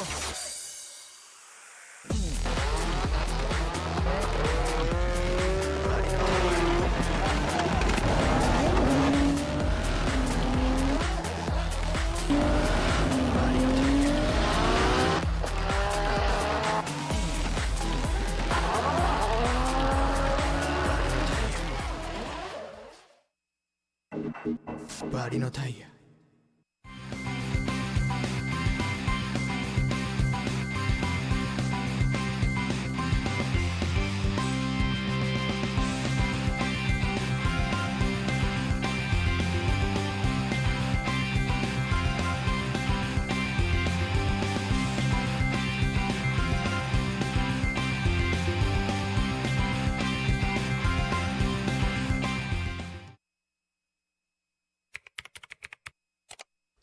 斎藤ローケージ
And here we are back to the 2021 G-Shock Presents Formula Drift Japan Round 4 here at Okuibuki Motor Park in the Shiga Prefecture. Right there on the screen, you can see Shinji Minoa getting his car squared away and pulled up. We just saw the battle between Tetsuya Hibino in his Liberty Walk S15 going against Shinji Minoa number 90 in his Heyman TM Labo Cylon Tire JZX90 Mark II. We did? What a battle it was, though. What a battle it was. Oh, yeah, it was awesome. But you know what? I think that sponge barrier was sticking out a little too much. Was it? Was it now? Oh, maybe it was. Yeah, it did get absorbed a little bit during his run for Hibino, so that was very unfortunate by him. But, man, he thrashed that car all day long, and it definitely shows. Hey, but you never know what's going to happen right now because we haven't mentioned who took the win yet. You're right. You're right. You never know. So right now, I think we are waiting for the other drivers that should be here that is going to be meeting us on the podium. Well, transparent center stage of the track. There you go. There's no podium here, but here comes the S15 that's loud. Loud, proud, four-rotor, twin turbo coming in hot right here. Man, that thing's fast. That thing's been thrashed. That thing's like a roller coaster. It sounds like one.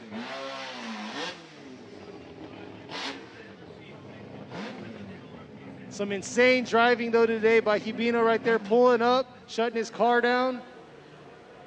But man, thank y'all for viewing today. It's been a long day with top 32, top 16, but look at here where we're at with the last two drivers of the afternoon. There was 32, now there are 2. Yeah, so those are the 2 drivers right now. You see to the right that is Tetsuya Hibino. He was driving the LB Racing S15. Very beautiful car. Well, started off beautiful today, but as he drove, there was contact here and there. Some of the body parts falling off and stuff like that. You could check it out online. Go online and check out the car in full. Wrapped with full setup, the arrow. Full Yeah, good, it looks really good. It's an old school car, race car style. But hey, that shows that he did a lot of aggressive driving today. His top 16 started out rough with a hard crash, but his team was able to get his car sustained, set back up, and ready to go. And here he is right here, all the way to the finals, going against Shinji Minoa. Yeah, then Shinji Minoa, very, very, very, very basic JZX90. Like I said, that's a front radiator. No quick change. It's a basic car where he was going to send it to the United States, and he did. And he wasn't able to compete because of the COVID, and he ended up bringing the car back, and now he competed in that car because he had some trouble with his JZX100, which was supposed to take his place. And look at how far he's came with this vehicle. Now, I'm looking down at these cars right now from the top, but Hibino's car does not look like an S15. It doesn't. Look at the body kit. It looks insane. Yeah, that Liberty Walk body kit is gnarly and looks amazing. Even how rough it is right now, it still has an amazing appeal. It still looks aggressive. Hey, and you know what I said earlier too, but these drivers are very, very experienced. They've been in this drifting scene for many, many years. And they have so much knowledge in car setup. They have so much knowledge in driving techniques, being able to, you know, run a lead lap, give chase. It was a bumpy road for both of the drivers till here, but I mean, they both made it all the way here to the finals, and they're able to battle it out. So I got to congratulate both of these drivers for doing a great job and showing us a great show. There you go. There's the Minoa family right there on screen. The prodigy child right there, his son Hiro, is speaking to his dad. He's probably like, yeah, you know, I could beat you, but you're all right, you know. And there's wife Masayo Minoa. She was knocked out earlier in the top 32, I believe. But among these 3 drivers, there's a lot of talent, just driving and car knowledge. Hey, and you know what? I think Hibino is this his first podium here? It is, but this isn't his first podium in the sense that he qualified first a few times in the last events that we had, the last rounds that we had. So that's nothing new to him. It was just a matter of time. So all right, he got here we himself go. here. We are watching the Cusco Racing Supra push our Hiace up the hill with the long bar. Oh no, I'm sorry, it's the other way around. No. Okay, so Getting just as why that Cusco Racing Supra could not compete against Shinji Minowa at the top 4 is because the Supra had a broken drivetrain and they could not get it repaired within the time given. And it's unfortunate they couldn't battle it out to see who was going to go to the finals. But here you go, you got 2 sports cars and 1 4-door. Holding it down right here. And 1 Hiace. Beast of a Hiace, look at that. Yeah, so there you go. But no, that is a crazy combination of cars you got there for the podium. So beautiful job by all drivers. They definitely battled it out, and there was a lot of breaks and mistakes throughout this road for all of them and getting to where they're at here on the podium.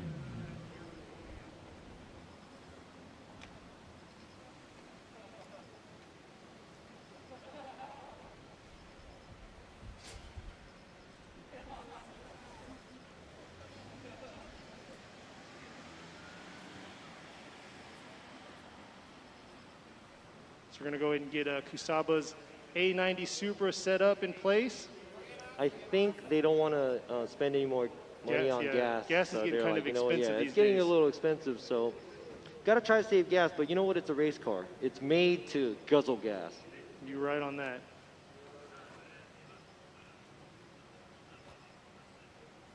All right, it looks like Kusaba has joined the top 3 podium finishers here at the 2021 Formula Drift Japan Round 4 Okuibuki Motor Park.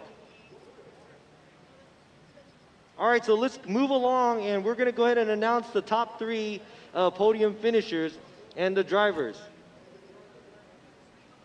Not yet. Here shortly. Here shortly, very shortly.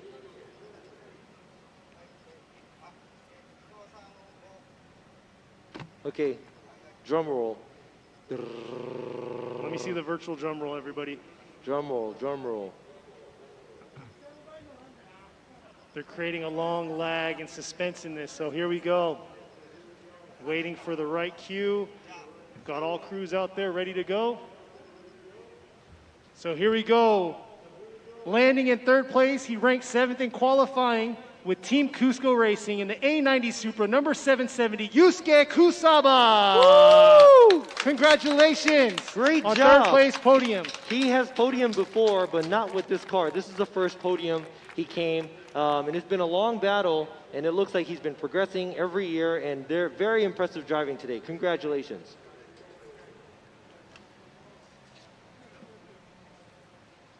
This is a big drum roll here. Who is gonna land the top spot here for round 4 of the 2021 Formula Drift Japan series?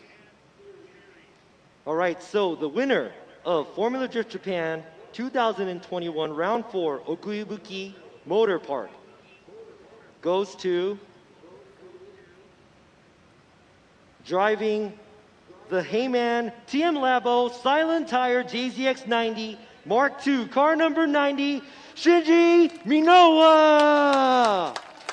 Congratulations. Congratulations to the winner, and obviously the 2nd place runner-up, driving the LB Racing S15, the Mean Machine, car number 4, Tetsuya Hibino gets 2nd place. Congratulations to the 3 podium finishers.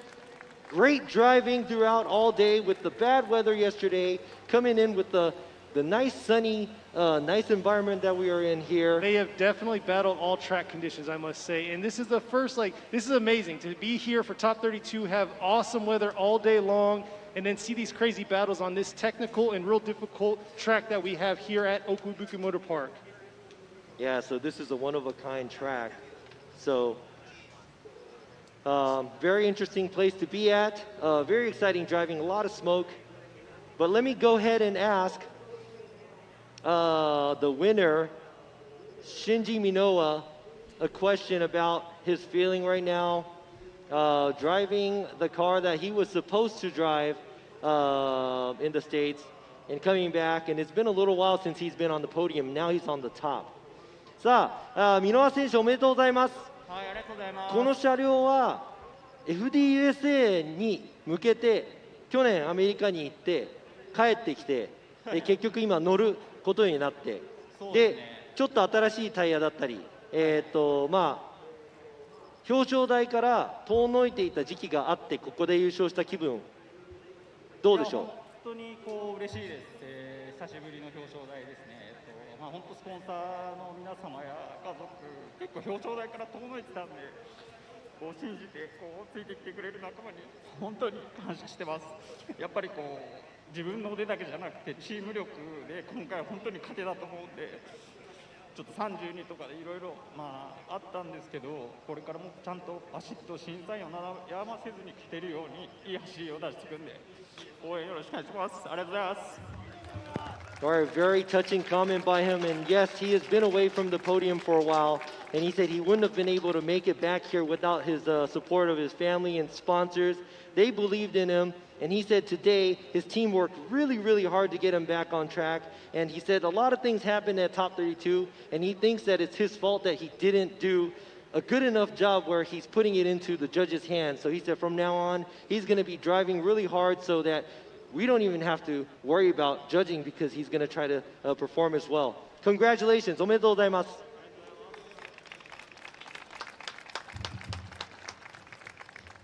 All right, so let me go ahead and ask Hibino a few questions too because he came all the way up here. There are a few missing body parts. Hibino 選手、準優勝おめでとうございます。で、ここまでの道のりちょっと車を見てですね分かる通りすごく、日比野選手がハードに運転してそれに応えてくれた車両があると思います。今の、率直な気持ち、FD ジャパンに来て、今年から参戦して表彰台に上り詰めた気持ちを教えてください。はい、もうとりあえず今はありがとうとしか本当に思いつかないんですけども、今年からスタートした LB レーシング、もう誰が見てもすごいチームなんですよ。もう応援団も見て分かる通りこの数呼べるチームいないでしょ。なので、まあ、やっぱりねプレッシャーすごいんですよ。わかります？はい。だけどそのプレッシャーだけではなくてね、緊張感だったり集中力が高まってですね、はい、単走だけはもう結果出るっていうルーティンできたんですけど、どうしてもね途中で車がトラブったりとかまだ完成してないという部分で今までちょっと泣いた部分はあるんですけど、今回からはトラブルがね本当に少なくなって本当に思ったように走れるようにこの車も仕上がってきました。はい、なんでボロボロにはなったんですけど、もう車の動きだったりとかその辺はもう確実に進化していると思うんで、もうこれからどうだろう、追走でも勝負できる車に仕上がってきたと思います。で応援団がねしっかり来てくれてるんで、はい、次岡山だと思うんですけど、もちろん表彰台狙って頑張りたいと思います。ありがとうございました。おめでとうございます。ありがとうございました。And he said, all I can say is thank you because this is the first season for the LB Racing. He said it's a very impressive team. And he said, you know, obviously within the team too, there's so many fans and it's a really, really strong team. And he said, obviously there's a lot of pressure for him to being able to get on top of it. And he had to actually concentrate more. And he got the qualifying down a lot. But he said after that for the tandem, he wasn't able to perform the way he wanted to. Yes, there's been car troubles, but he said today, looking at the car, it looks like that, but there hasn't been really any issues for him. He is able to drive the doors off of that car. And now he said this car is a beast now, and he knows how to control this car. And he said, you got to watch out for me. So he said he's going to come get everybody with the tandems. And he said, thank you to the fans and his team for always supporting him. And he said he is gunning for another podium at Okayama. おめでとうございます. Congratulations to the second place podium, Hibino. And now let me go ahead and ask Kusaba let me ask him a question about being third. And this is the first time he is podiuming with this car, and he's been driving this car for a long while, and now he's finally here. So 3位、表彰台おめでとうございます。そして以前ですね表彰台に立ったと思いますが FD ジャパンでこの車で、ここまで来れたこと、そして、この車乗り始めてちょっと長らく、活躍がここまでの活躍ができてなかったんですが、ここでできたこと、どういうお気持ちでしょう。長かったです。めちゃくちゃ長かったです。もう1年半くすぶってて、もう悔しい思いを毎戦してたんで、ちょっと奥井吹の前のスゴラウンドからだいぶ手応えつかめてきたんで、今回こそやってやろうという気持ちで意気込んできました。結果3位ってことで、表彰台の一番上には乗れなかったんですけど、ただ久々の表彰台ということで、本当にチームの皆さんと、あと家族と本当に感謝の気持ちでいっぱいです。おめでとうございます。ありがとうございます。So he said that was a long, long time for him to get up here into getting onto the podium. He said about 1.5 years, and he was, he had to be upset. A lot of emotions going through until he got to here. But he said a little before Okuibuki, he said the car started to become a little better, and now, obviously, he wants to be on the top of the podium, but he is third, and he said he can't complain. So he wouldn't have been able to get on top of the podium without his team and his family. So he would like to thank them, and I would like to congratulate Kusaba and his team and his family. And I would like to actually congratulate all three drivers. Congratulations for making it this far and showing us a great battle here at Okuibuki Motor Park.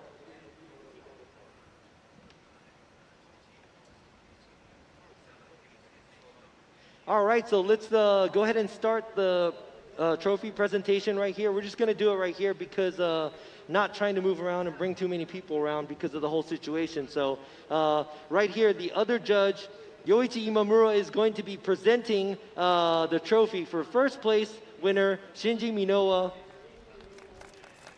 So there you go. That's the first place winner driving the Heyman TM Labo Silent Tire JZX90 Mark II.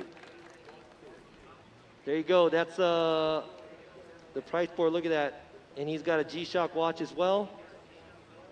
And 500,000 yen. 500,000 yen. So in US dollars, that's about 5K.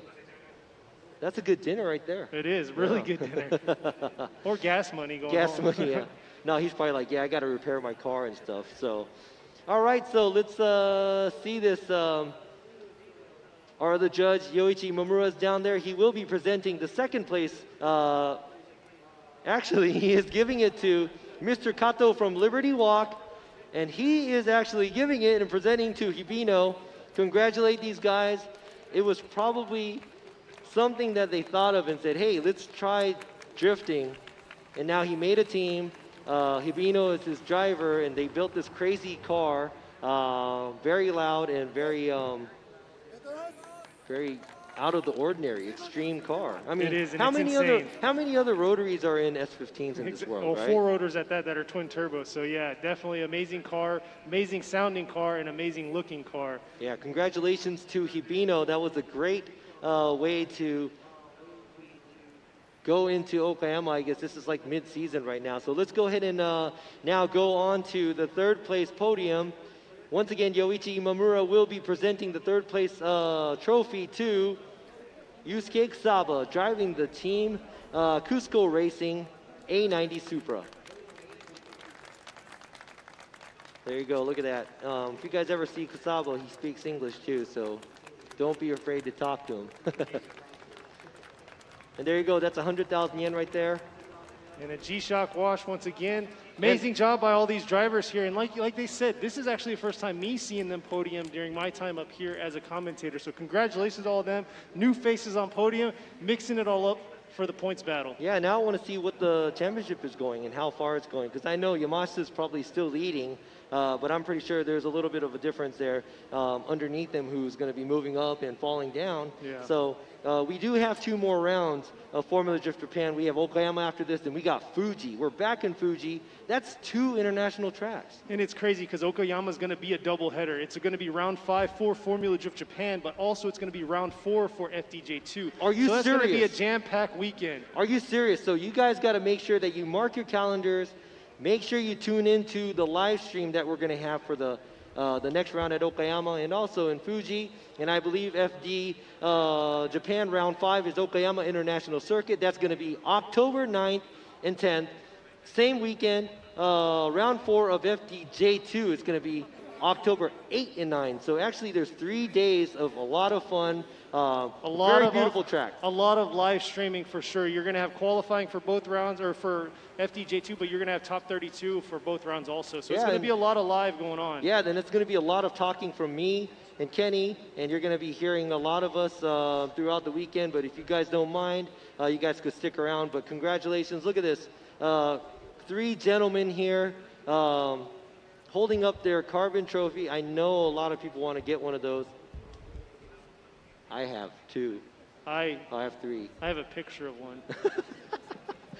But yes, this is insane because, I mean, to be honest, I'm not going to say that I wasn't looking forward to this, but number one, I didn't know that it was going to be sunny. I thought it was going to rain all weekend, so I was already kind of depressed about that. I was a little bummed out, but I mean, it's sunny. It didn't rain this whole time. We got to see a smoke show. We got tire lines all along the track. So, I mean, I can't complain. It was a beautiful weekend. At the end of it, yes, we had a rough start, but hey, look at where we're at now. Here we are at the finals, all finished, wrapped up, and we still have clear skies. Well, we're not finished and wrapped up yet because we still have to tear down. You're right on that. That's the part y'all don't get to see, but if you do want to tune into it, obviously check out Robbie's channel there for that. Yeah, check out my YouTube channel and give me some subscriptions and likes. It's just really, really cool. A lot of good content, so I'm just kidding. But yes, thank you very much for joining me. My name is Robin Nishida. I'm one of the judges. Follow us on Instagram, Formula Drift Japan, Formula Drift USA, Formula Drift J2, and also my man right here, Kenny Harris, JZ_Harris. And follow Robbie Kenji, Nishida. I'm sorry. Yes. So, thank you very much for watching, and thank you for sticking around this whole time. I got a little excited in between too. Let me know if you like the new Robbie or the old Robbie, but thank you so much for sticking around. And I would like to thank every team that came out here. The spectators aren't here, but we got the photographers and everybody, you know, picking up the cones, everybody we work with. Thank you very, very much, because we wouldn't be able to do it without you guys and you guys. Yeah, biggest thing is shout out to y'all out there. Thank you very much for tuning into us live and then shouting out to us and giving us what we wanted to hear and respond back to you. So once again, view back to us in October, and we'll see you guys then. All right, peace out. Thank you.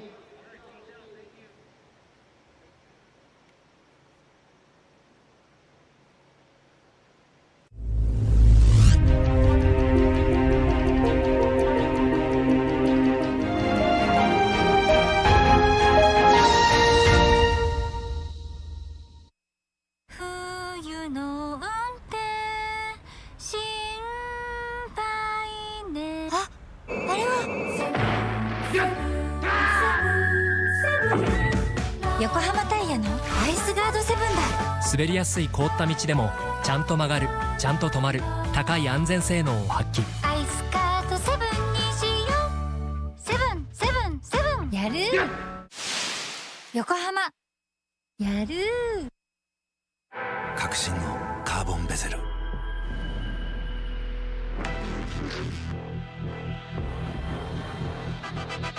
Bluetooth 搭載。